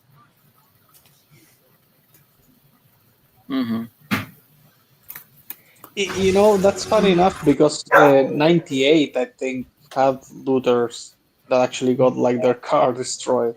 Yeah, they have the car destroyed there. Yeah.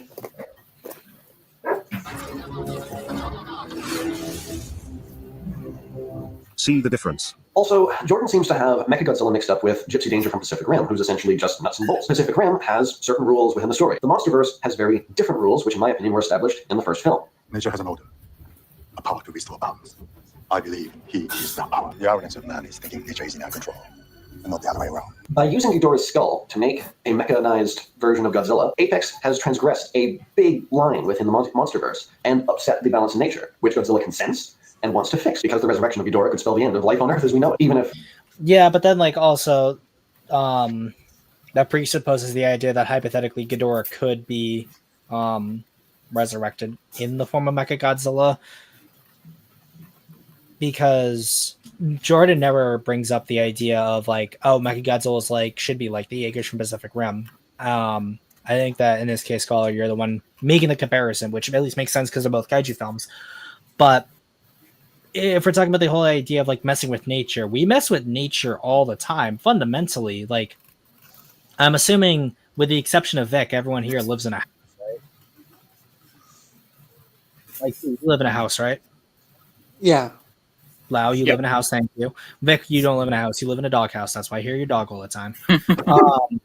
So as a result, we build structures for us to inhabit that are not necessarily natural, even if they're made from natural materials, because in order for us to have a certain level of living, we do bend and twist nature to suit our own ends.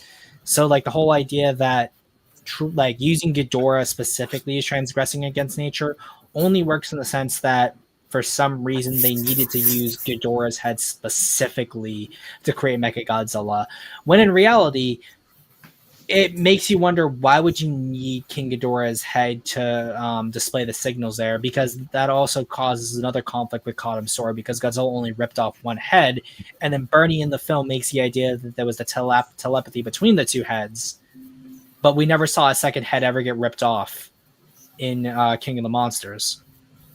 And not to mention the fact, too, that the whole sensing of Ghidorah wasn't originally planned to be Ghidorah. It's supposed to be a Apex version of the Orca as well. So that is a holdover from another idea in the script, which doesn't really have them clashing with nature, because at least in King of the Monsters, they would then have to explain why the Orca Z, which I think was called in one of the earlier scripts, would cause Godzilla to act the way he does, because the only monsters that the Orca affects are either Ghidorah or the other Titans. It doesn't affect Godzilla, but I guess it makes more sense for Godzilla to react if it's King Ghidorah setting off the signals. But again, then the question becomes, why use Ghidorah's skull in the first place, other than for Mechagodzilla to be the villain, for Godzilla and Kong to team up? I think I always interpret it as trying to be similar to the telepathic link for the Jaegers, and that it sort of makes that telepathic link between the skull and Ren as the driver, so that way he can pilot it. Mm-hmm. Yeah, but so then exactly. So he doesn't have any risk. But the thing is, if you do that, you are kind of basing it on Pacific Rim. And they could have just said from the very beginning, no, actually, a human can just pilot the mech. Or just make a group of people pilot the mech, so you don't need to do that. Yeah, like hypothetically, you could just have like enough humans to handle the neural load of piloting Mechagodzilla through like your brain, or you just have Mechagodzilla be piloted like any other mech. Yeah. Yeah, you could pretty much have it just be kind of like how KSI like piloted Galvatron and Stinger in Age of Extinction. Yeah. Although Yeah. although may have it make a little more sense than how that movie did it. Mhm. But I digress. Yeah, like I think it's like because the two human Mechagodzillas that we've seen on screen both have human pilots directly inside the mecha for one time or another. In Mechagodzilla 2's case, it's the entire time. In Kiryu's case, they control it remotely via the White Herons, and then they have to go inside to repair it. And Akane is inside, and Godzilla gets Mechagodzilla. But in Tokyo SOS, once they've repaired Kiryu, they're still able to pilot it from the White Herons. The idea that you couldn't pilot a mech remotely like this doesn't make any sense, because at least precedent wise, we've seen it in the Godzilla series before. And if you're trying to do the neural link thing, the question then becomes, why have the neural link? Why specifically use Ghidorah, if not trying to do something similar to Pacific Rim? Which then in that case, it's like they never used like kaiju related material to create the Jaegers, because Trespasser was killed before the first Jaegers were deployed. How much would How much worse would GVK had been if Ren Serizawa, like, if he was like doing the whole thing of sharing Ghidorah, doing the whole neural connection thing with Ghidorah's skull, like he suddenly, like he just pulls a full like Pacific Rim 2, like Charlie Day, where he's like possessed by Ghidorah. I wouldn't want to, if you had to do something like that, if I was to work out something like that, I wouldn't have Ren be possessed. If anything, just like, since like these monsters have like more complex emotions compared to other animals, if it wasn't just Ren but other people piloted Mechagodzilla, and anyone who pilots the thing that is interfacing with Ghidorah's skull makes you more antagonistic towards people, like it just brings out more violent emotions because of like the symbiote. emotions, like like the symbiote. Well, what I I was could saying, something like, that how would much be worse fun. it would have been. Yeah. Like, No, I think it would have been, honestly, it would have been kind of, I think that'd be kind of cool idea. I'll stand by that. What would be really funny if is the imagine Ghidorah like possesses someone, and then that person starts like roaring and uses their hands as little heads and no, mouths. even better. It's like they just have a random pilot like testing out Mechagodzilla, and it's one of the mocap actors, and he just does the mocap scenes that he did as Ghidorah after he gets pulled out of the interface. That would be a fun Easter egg. And everyone just has the guy like acting like a dinosaur normally until he has to pilot the thing, and everyone acts like it's normal. Yeah, he tries to strangle someone with his neck, and it's just, but it's not. No, yeah, what's it called? Like, He tries to use his arm like a neck, and like tries to like really wrap his arm around it. It's like, what are you doing, bro? Yeah. He was the No. He jumped like, what's it called? You're in an Apex office, and you're like, your coworker who's just in the mech like jumps on the table and does the Ghidorah scream, and you're like, dude, really?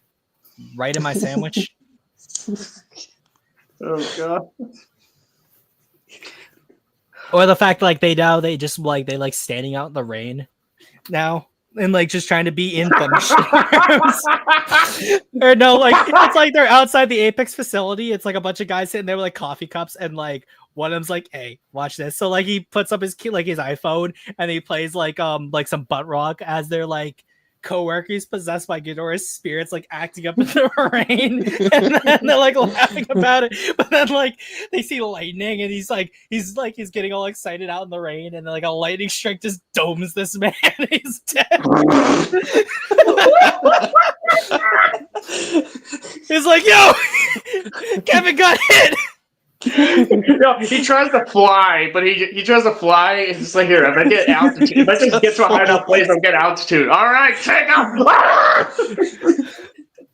No. He's in the testing like chamber, and he tries to fly, and he falls, and that's how they feed the skull crawlers. So like they have to keep bringing you new pilots because each one of them tries to fly. And that's how they keep them fed, but not like Every time. It's like one person. Oh And every god. time they have like a new pilot, it's like the little autistic brother that you have to take care of. And every time they go to a high place, they start roaring up to the sky, trying to make an alpha call. No, that's what Ghidorah Scan from GXK was. It's a failed Mechagodzilla pilot that got possessed by Ghidorah. So now the only way for him to like act out normally after like all the therapy and stuff is just to praise Ghidorah online. He's like, I remember. It's like he has like a psychic knowledge of the movie. He's like, I remember you. You were on Team Godzilla. So now he explicitly just stalks Bernie now. What if Ghidorah Stand 64 was Metfees? No, like bro, it's just like has like a Metfees profile and everything, or like cosplays and looks like Metfees. It just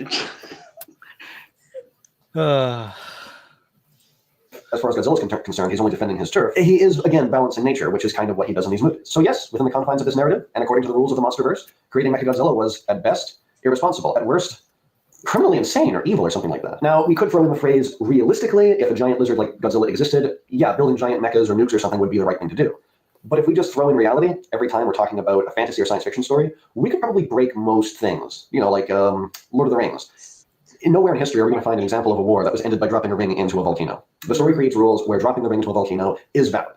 The MonsterVerse creates a scenario where not antagonizing the giant amphibious reptile makes sense. Short version, Godzilla is the hero of these movies. And this approach by the critical drinker, in my opinion, is disingenuous. And so again, even if we're going by the idea that the universe has rules, even looking at the Heisei series, Godzilla does fight against Biollante and does fight against King Ghidorah.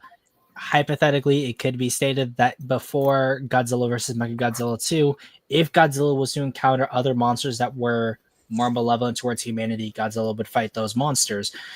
That does not take away from the fact that Godzilla does attack human population centers, or the fact that even if Godzilla is helping, it's still going to cause a whole lot of property damage. So it does, once again, logically within the confines of the universe, would make sense for humanity to make these machines because they would be pragmatically better at containing these problems. Yeah, because not only is Godzilla like the main antagonist of versus Biollante, but like even when you get into King Ghidorah versus King Ghidorah, like yeah, Ghidorah was destroyed Japan, but but after Ghidorah's dealt with, like that was controlled by the Futurians, then Godzilla starts attacking. That's why they had to build Mecha King Ghidorah to stop him. But even in the context of this GBK itself, like this is the same level of like illogical as Monarch going into the Hollow Earth,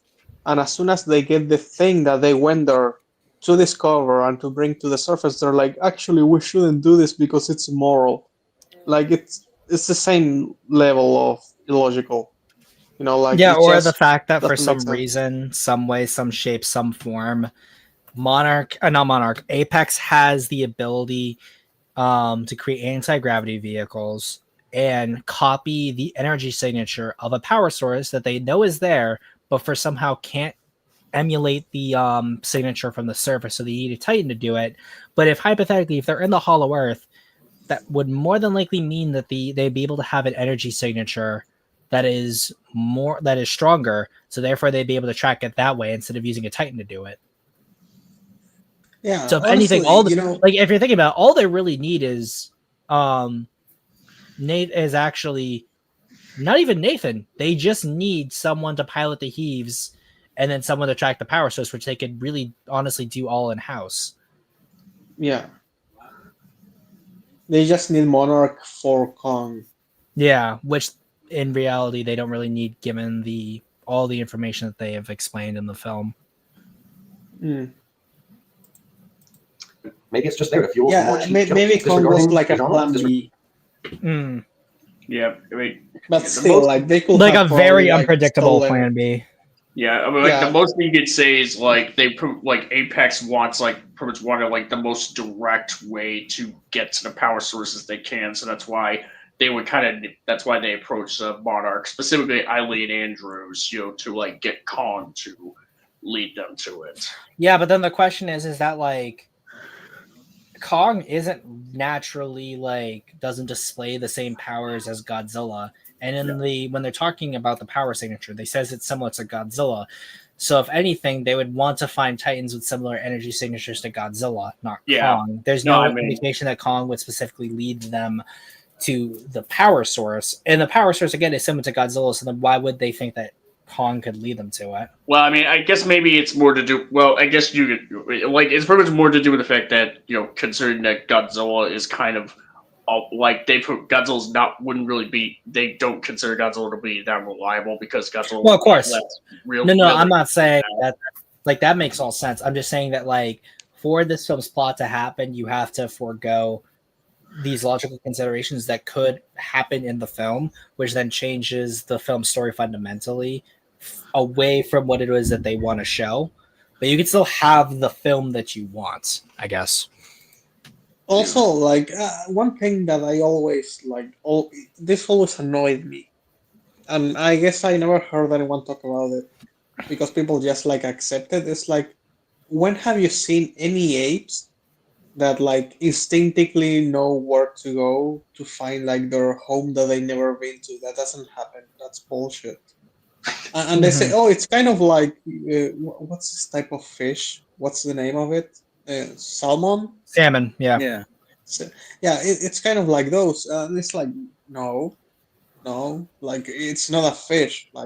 You could have done that with any other Titan, but the fact that they want me to believe that Kong could somehow find this place because he felt it, it was fucking dumb. But I guess that in a way maybe you could say that it's the we calling him or something now that Wingard made so much bullshit that you can basically justify magic. Yeah, you could justify almost anything in the Wingard films. But the other thing too is the fact that even though salmon travel to their spawning grounds, not every species of animal returns to where they were born to reproduce. Exactly, yeah. So it's only turtles, salmon, and maybe some insects. Some reptiles possibly too, I think.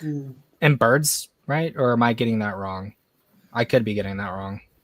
Birds do migrate, but I think that the reason why they do it is because of electromagnetism of the Earth that directs them to different places. It's not necessarily 1984.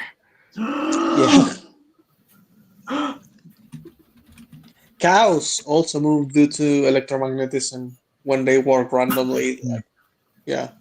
That's why they die in some deserts that have these weird things, the Bermuda Triangle. I think it's the silence zone in Mexico.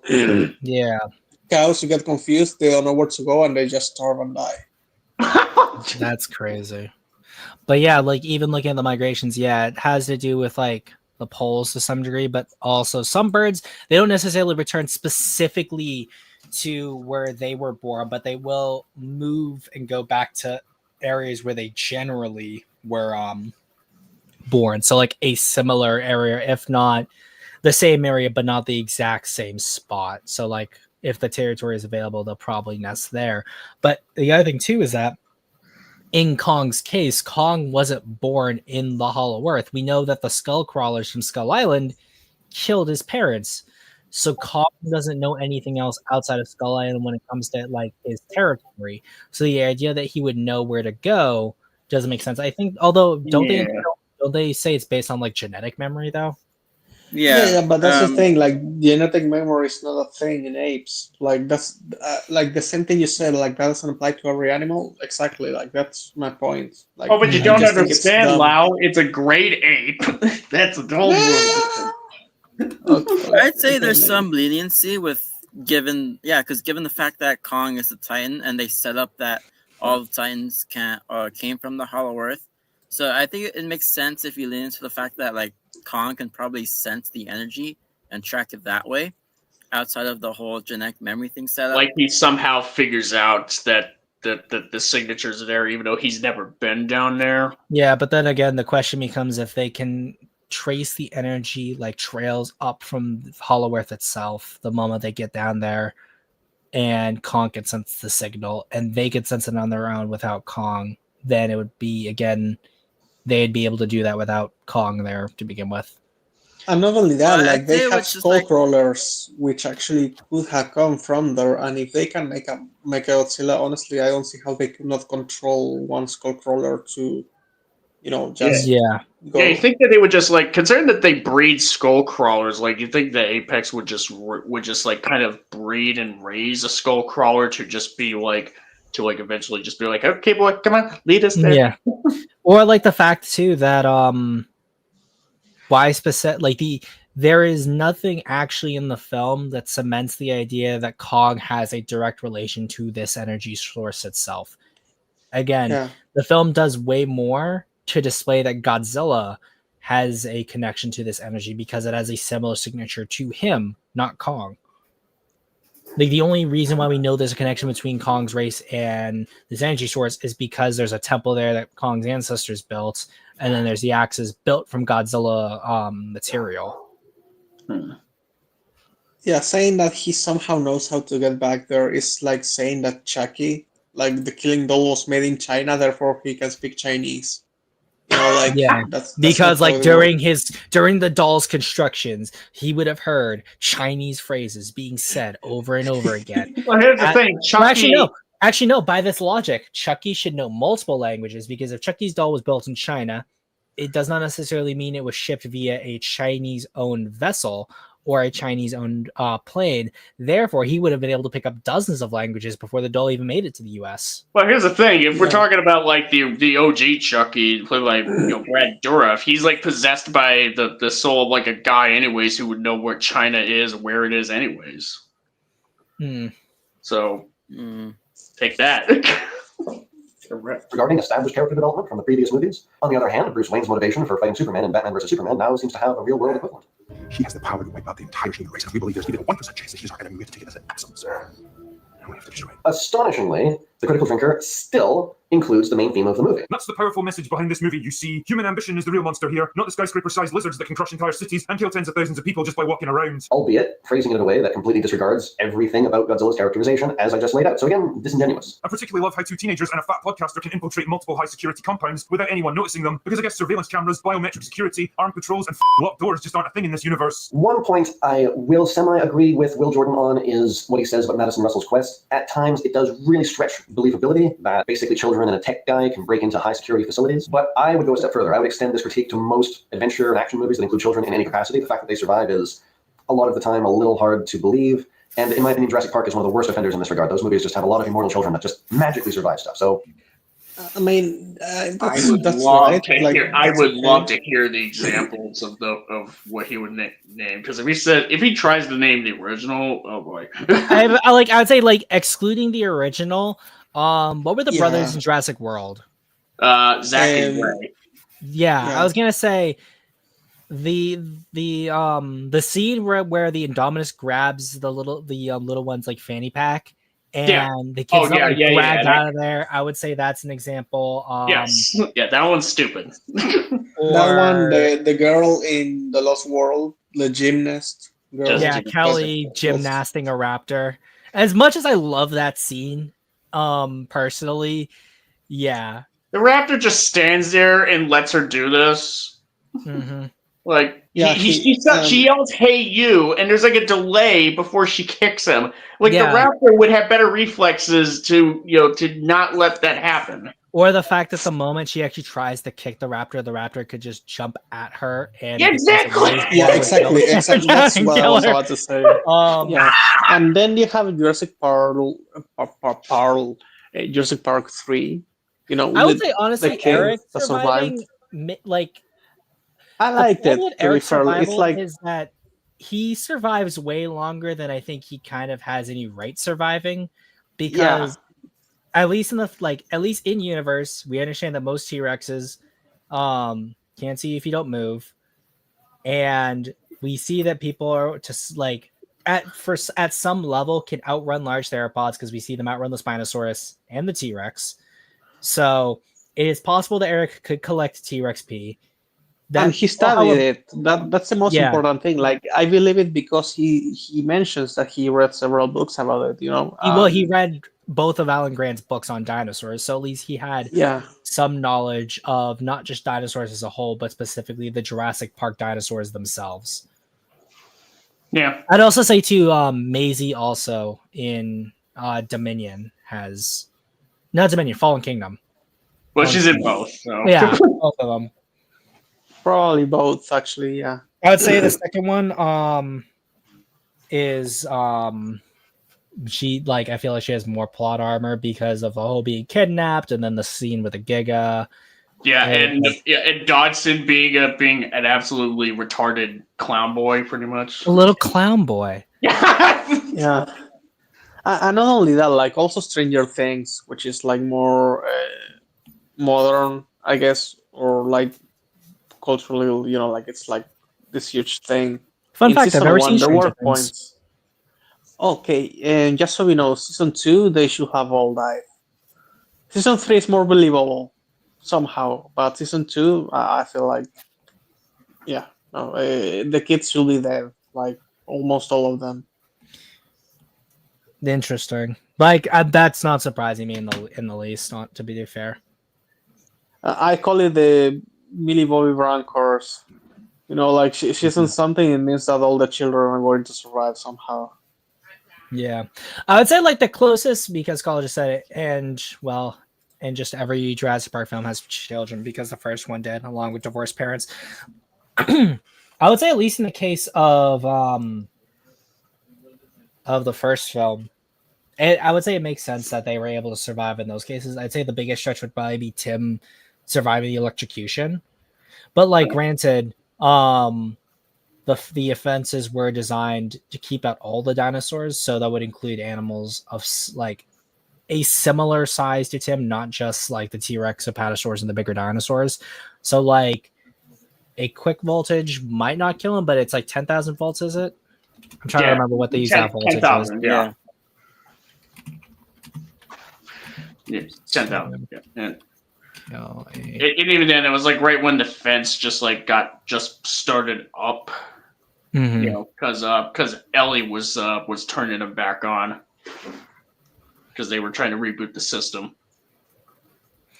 Yeah. So like at least in that case where it's like 10,000 volts is excessive even for a child, but like if it's like a case where it's like he's trying to jump off and essentially gets flung off, you could make the argument that it like hits him and it passes through him for the most part. I mean, they at least treat it like it was pretty miraculous that he survived it. You know, like there's at least like acknowledgement of like, holy shit, he could have died there. Yeah, but even then, I think that the point we should be making is that the fact that movies do this doesn't give you an excuse to also do it in your movie. Yeah, that's definitely fair. Yeah. No, that is fair. Like, I guess it's just a matter of like, you know, like how do you like acknowledge it, you know, to sort of like mitigate how much do you mitigate it, you know, in order to mitigate how far-fetched it is, I guess. Mm-hmm. Yeah. Which I would say the original Jurassic Park does pretty well, you know, at doing. Yeah, but GBK doesn't. Like the fact that they can get GBK anywhere. doesn't. Yeah, GBK does none of this. They almost kill Josh at the start of the film, or at least gravely injure him and never bring it up again. Justice for Josh. JJ, guys. JJ in chat. Yeah, just for comedy, you know. You'll be like, oh, look at the fat kid trying to get in the car, and she starts driving away. Gonna kind of agree on it. That being said, Madison Russell's quest does lead to a confrontation with the bad guy where she spells out categorically why he was wrong, that Godzilla was essentially a peaceful creature, and blah, blah, blah. Basically what I just said. You caused all of this. If by all of this you mean I, and I alone, have given humanity a chance against the Titans, then yes, I will all the time. Godzilla, I thought was in peace.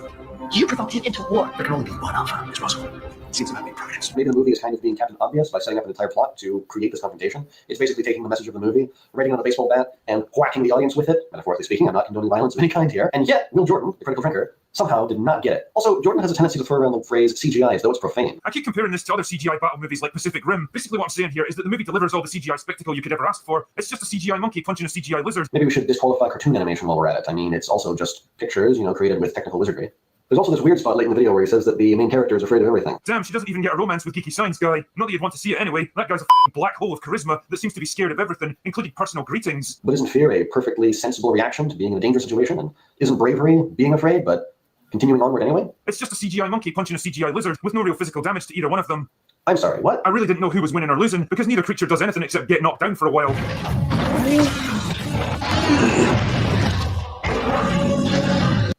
I will agree with the fact that we do see, but the funny thing is that outside of this one shot of Godzilla screaming, he gets that scar, like that burn on him, does not appear on the model for the rest of that fight. At least in the case of the Kong slash, we do see, I think we see that on the model for the rest of at least the fight between Godzilla and Kong. I don't remember if we see it. And here too, in the Mechagodzilla one too, I remember that I noticed it. But it's like it's already healed, you know, like there's no fucking hole where there should be a hole. Or at least like a giant gash. Yeah, yeah. And what scene? But still, I would still not say that you don't know who's winning or losing. Yeah, I would say like this will be the one case where I agree with Skull in the sense that you can pretty much tell when Godzilla has the advantage versus when Kong has the advantage. Yeah. So yeah. Yeah, and if you don't know who's winning immediately, I think that's a good thing, right? Because it's supposed to be a struggle. And I definitely can say that Critical Trigger just calling Alexander Skarsgård a black hole of charisma was pretty not cool, I would say. No, I think that's fair, honestly, because given the fact that Skarsgård had like how well he did in something like The Northman compared to like how he is in Godzilla vs. Kong, I understand they are different characters, but yeah. I mean, I won't say that his in terms of his performance in these films. Yeah, I mean, I'm not going to say that his performance in GVK is as good as his performance as Amleth in Amleth in The Northman, but you know, like it's like Skarsgård did fine. Like he was like, is he better than Ford? What? Is he no, because he has no cake every night. There's no cake every night, so therefore he is not as good as Ford. I'm not sure, Vic, why you would even contest this. I don't even know. I guess it's Zimcast 98, so he has to be a little snippety. Yeah, don't worry. Okay, I'll give a hot take then. If Ford is a plank of wood, Audrey is a nice house plant. Who's Audrey? Who's Audrey? No, Audrey's the cunt from Godzilla 98. In that sense, if Audrey as a houseplant, you're correct. She's one of those poisonous houseplants that you keep around because you think it looks pretty, but if you were to actually interact with it, it'd probably kill you. And it's also the kind that you'd see in like a college girl's dorm room that she says really unlocks her chakras. And it's also the type of plant that tells you to kill someone to feed it.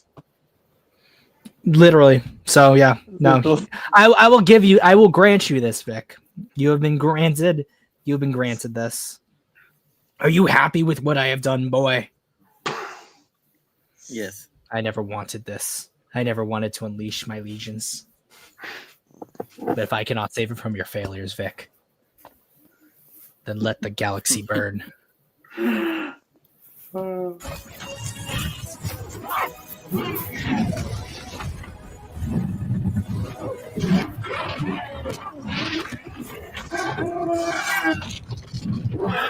I'm surprised he didn't put a filter on this.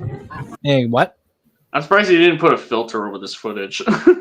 I just realized that, too. Thank God one of you said something, because now I'm like, oh, goodness me. I do not want to get my nuts slapped. Yeah, that's me. I was telling you this. Like, yo. Well, you should have, Kasabu, you should have been, Zim does not concern himself with the opinions of the Vic.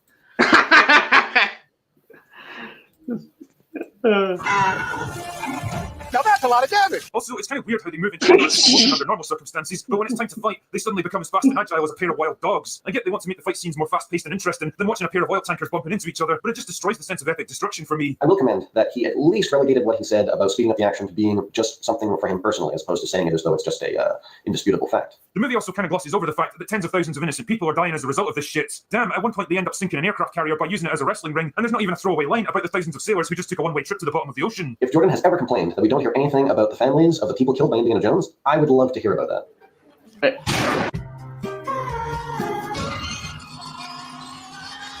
It's, you know what, actually it's true in a certain way, because like in a lot of like cases I see like a bunch of people saying, oh, you know, like people die and no one says anything, and it's like, I mean, that I guess that's kind of like the kids surviving. Like somehow we have gotten used to it, and I think it's fine if there's people that don't, you know, like. I mean, the thing about this comparison is like there's a whole world difference between like, you know, watching like, you know, Indiana Jones, who were clearly supposed to be like cheering on, like, going in self-defense against like people that are trying to kill him, and Godzilla and Kong fighting on an aircraft carrier where already like thousands of like people that were just doing their job, like in the Navy, just like dying, you know, and then there's gonna be even more dying on that aircraft carrier. Well, I'd say the reason Especially why there's considering that Kong is supposed to be the one that we're rooting for to survive Godzilla's assault. To defend Drinker here, Vic, doesn't Nathan say specifically, like, mention the fact that a bunch of people just died to secure them on their trip? Yeah, by the time they get to Antarctica, they acknowledge how like, oh, we lost our whole fleet getting here. Yeah, something like that.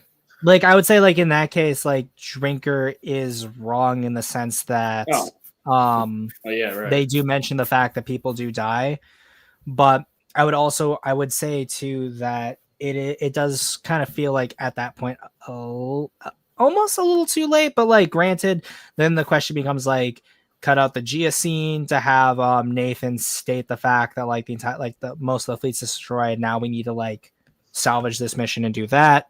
So like, I would say like in that case, I won't agree with Scholar, but I will comment, at least in the case of Drinker, that no, they do talk about the fact that people died. Yeah.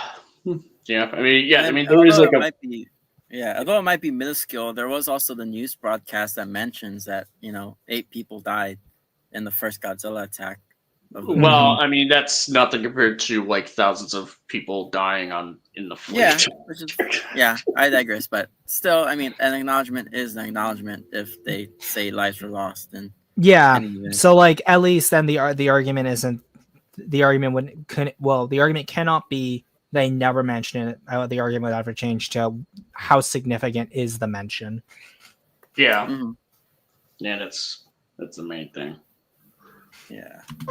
On that note, however, I have myself occasionally wondered about how far a story should stray into discussing collateral damage, and I think that's kind of tricky. Like, Man of Steel got a lot of attention for the amount of destruction that happens in Metropolis. Avengers kind of got less attention about it, but eventually the MCU turned collateral damage into a whole thing in later movies, so I don't know. That could probably be a video in and of itself. But I feel like in Godzilla vs. Kong, it didn't really occur to me. Like, in these movies, a lot of anonymous people get killed. I think everyone kind of knows that. Should they think about it? Maybe. Maybe it depends on the movie. I mean, the original movie was kind of all about that, but I don't feel tone of this movie really suits that. And again, do we really want to slow down the plot for something like that? I don't know. Maybe that one's just a judgment call. I would say that, like, you should slow down for things like that, especially in the movies. They're supposed to be cinematic universes because that allows the world to feel lived in, and it allows creatives to build off of what it is that you're providing. Yeah, especially considering that this is set in the cinematic universe, where as like other previous films that actually took time to acknowledge people, not that, you know, the casualties of a kaiju attack or a kaiju sequence. Yeah. The Godzilla movie was bogged down by a heavy, ponderous storyline that tried way too hard to conjure up a serious drama, and instead it just killed the fun in the process. Near the end, he decides to take a little jab at the 2014 Godzilla movie, stating that it was bogged down with a ponderous storyline, after complaining multiple times about this movie, Godzilla vs. Kong, not having certain details, and he'd like to bog it down with things about the Hollow Earth, or more specifically where the temple came from and whatnot, even though that's kind of explained. Who constructed this temple? Why is there a giant axe there for Kong? How is there sunlight down in this place in the center of the Earth? How does any of this stuff function? Don't know. Anyway, this stuff's all pretty much irrelevant. You don't watch a Godzilla movie for the compelling storylines. You want to see monsters blow shit up by having a plot that makes no sense, filled with characters you couldn't give a shit about, and battle scenes that are just big monsters punching each other for 90 minutes. The movie really doesn't give you much incentive to get invested, and I can't help but think there's a good middle ground they could have found here. He then goes on to say that he thinks some kind of balance could be found. In my opinion, the first movie basically nailed that. I believe he is the power. So at the end of the day, I feel like Jordan can't really decide what he wants from these MonsterVerse films, and that his experience when watching them from the first one to Godzilla vs. Kong went something like this. I didn't listen. Just thought he was crazy. Anyway, I think that's about it. Just as a little outro, I'm not saying that Godzilla vs. Kong is some kind of cinematic masterpiece. I guess if there's a message about this movie that I want to impart in this video, it's that there's nothing wrong with making a nice, simple monster movie, and also that these movies are far more coherent and well thought out than Will Jordan gives them credit for. And also that even if we dislike something, we should represent it accurately. And maybe when we don't like something, it's most important to give it a fair shake. And that by not doing that, when we misrepresent the thing that we are criticizing, we're degrading the entire format of talking about films on YouTube. That leads perfectly into my usual outro, that this is all just, at the end of the day, my opinion. You got all the buttons in the comment section down there to agree or disagree, or worse yet, be ambivalent and leave me struggling in the YouTube limbo of small creators that is dreaded. Anyway, thanks for watching, and I'll see you next time. And that's it, guys. Like, I think that I understand the idea to definitely give films a fair shake, but I would also argue that a lot of what Drinker says about at least this film in particular is pretty fair. Yeah, I mean, I'd say there's like a good common ground that pretty much could be made, between, pretty much critiquing the film, calling out the problems, as they come, while also just kind of, but also like, but doing so accurately. It's like, okay, like actually look into the finer details and all of that, as opposed to just being as broad with it as possible. Like I think there's like some valid takes from Drinker in his video, and there's some takes that Scholar does in this video. They're just kind of it's just it's kind of a mishmash, if you will, of like some good takes and some takes are just go. I'm sorry, what now? Yeah, I'd say like at least like there's some points where I'm like I understand Scholar's point. There's some cases where I understand Drinker's take. I would say that overall I agree more with Drinker's sentiment of the film. Scholar, if you're still listening, I know it's been 2 hours that we did on your video, but I don't think that you demonstrated enough about the merits of the film itself. To warrant. Was he here at some point? Yeah, he was. Yeah. Oh, nice. Yeah, no, he's still there. Oh, he's Hi, still Ashton. there. Okay. On the common ground here today / tonight. Yeah, and also like one thing I wanted to say is that I think that as a defense for GVK it was really good, and it's kind of sad to see that Wingard like backstabbed this guy, basically by making it very, very clear that actually no, nothing makes sense. And defending GVK was pointless because he was going to drop a huge nuke. And also Monarch was there also feeling the fire to make things worse. Oh yeah. Yeah. I think that back on the day this video was actually like, again, I really like it. Yeah. But like it's in retrospective that like the fact that the quality of the writing has like gone beyond Transformers, I think, with how low it went. Yeah, again, it's like backstabbing the fans when you do something like that stupid out of nowhere. Because you have a lot of people defending you and like trying to give you good faith, and then you do this, like then you do GXK. Really? Yeah, you get those people who go like, "You were the chosen one." It was said that you would save the franchise, not slopify it. I will say to Scholar, I do. I did chuckle during the Phil Swift reference where he goes, "That's a lot of damage." No, that's a lot of damage. I mean, I like that. Dude, I want to watch Primitive War Minecraft. That fucking movie's not coming out in my country. I definitely need to plan time to go see Primitive War. I have been unable to because of work. I think it stopped showing in my local area from what I can find. All right. At least AMC wise. Yeah, I think today was the last day to watch it, unless I don't know. I'll probably double. I might have to bad, dude. Like I'm gonna have to check it tomorrow then, because like I'm gonna be really sad if because I have Thursday off too, because I was like depending on how tired I was today, because like literally I was supposed to be out of work by 9 last night. I didn't get home till like 11. So I was like, depending on how tired I am today, I was gonna move the stream to Thursday. But I was like, oh, if I do the stream today, I can go see Primitive War. But if Primitive War isn't showing already, I'm gonna be so disappointed. Well, it might still be showing. I don't know. You can double check. But the director did say he was gonna push for more release. like a second weekend as well as international hopefully. showing. Yeah, I mean, granted, I mean, not that I've seen Primitive War, nor do I think I'm going to be able to, during a theatrical run. But I really doubt it's going to be something like -1, really, where it's just like holy shit, this thing is like doing really well. We should just theaters would just kind of extend the theatrical run. Yeah, like I would say, like overall, I love the book. So I was curious to see what the movie's like, and I know there's a lot of stuff that apparently got changed, but yeah, like I'm just gonna be disappointed if I don't see it. And that's I mean, honestly, I'm kind of more hoping that considering that Guillermo del Toro's Frankenstein movie is gonna have like a select theatrical release that it's playing near where I'm living. So yeah, I'm skeptical about that, even though it is del Toro. But yeah, we'll see. And yeah, I'm happy that you had a good shuckle there, Scholar. But yeah, no, if you ever do something Godzilla related, or if you ever want to come on to one of these, I know. Yeah. I forgot to ask if you wanted to come on for this, because I was expecting this to be a little bit shorter than it ended up being, but it is what it is. The heck was that? I accidentally hit my my lamp. Oh, I thought that was dinner time.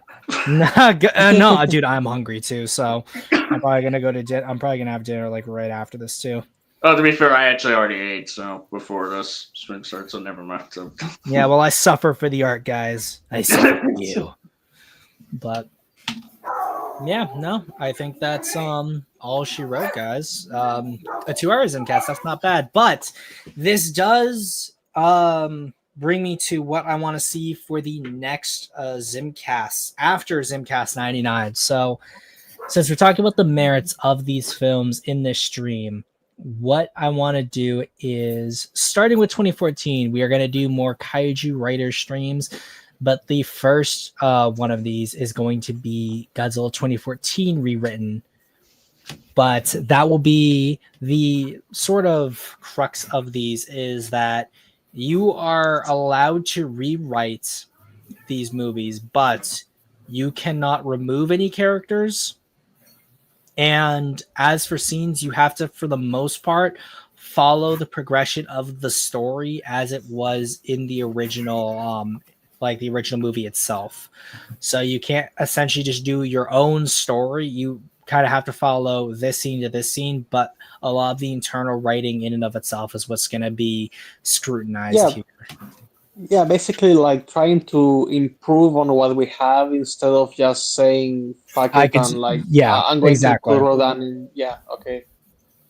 Yeah, because I think that'll be interesting to see what people come up with, and I think that it's also a more rigorous kind of project to do, because we don't have the luxury of doing our own stories. So yeah, I like that. So awesome.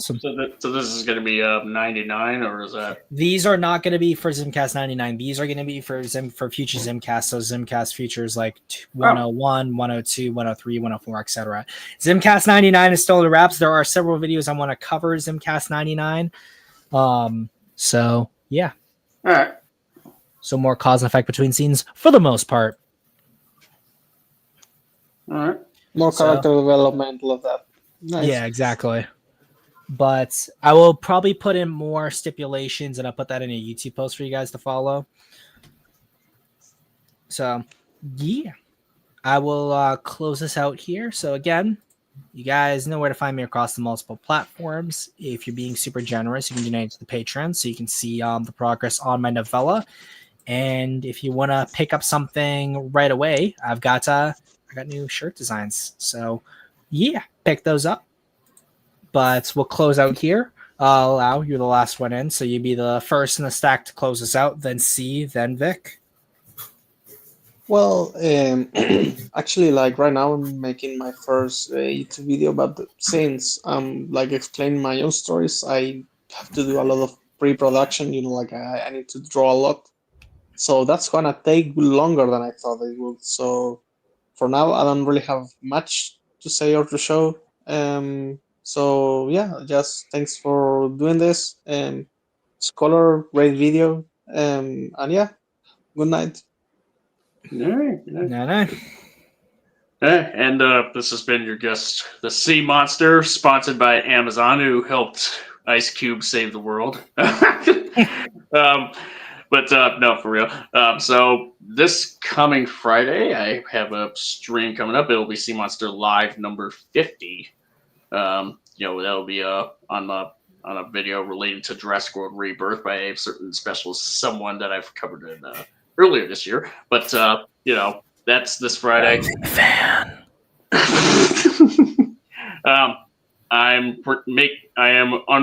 Underway with we're pretty much working on my Nosferatu video, which should be done by October, and I'll be sure to keep you all posted for how progress with that is going, as well as what other projects I have in store. If you follow me on here, and if you follow me on Twitter at CMonster KCI, and that's more or less what I got there. All right. And then you can find me, as always, Kaiju Not here on YouTube, where I do a mix of different kaiju and pop culture related things. I mostly do drawcasts, which hopefully I'll be doing more of. I'm also going to probably be working on either a video review of Primitive War or my own little live stream a little bit before, because I know Minecraft World is also going to do a discussion stream. I think me and him are like the only ones who've watched the movie so far in our little bubble, but I might be doing that in like the coming week. Outside of that, you can find me on Twitter as Vic Monstrous or Vic Monstrosities, where I post my art, different takes on things like that. You can buy me a coffee on my coffee page. Check that out and support me through checking out my art. I do have commissions open there as well. So if you want to take a look at that, feel free to. And that'll be about it for me. And there we go, guys. I thank my guests for coming as always. Stay tuned for Zimcast 99. That is going to be a fun one for sure. But as always, be brave, stay strong, support the channel if you can. But remember, Semper Fi, motherfucker.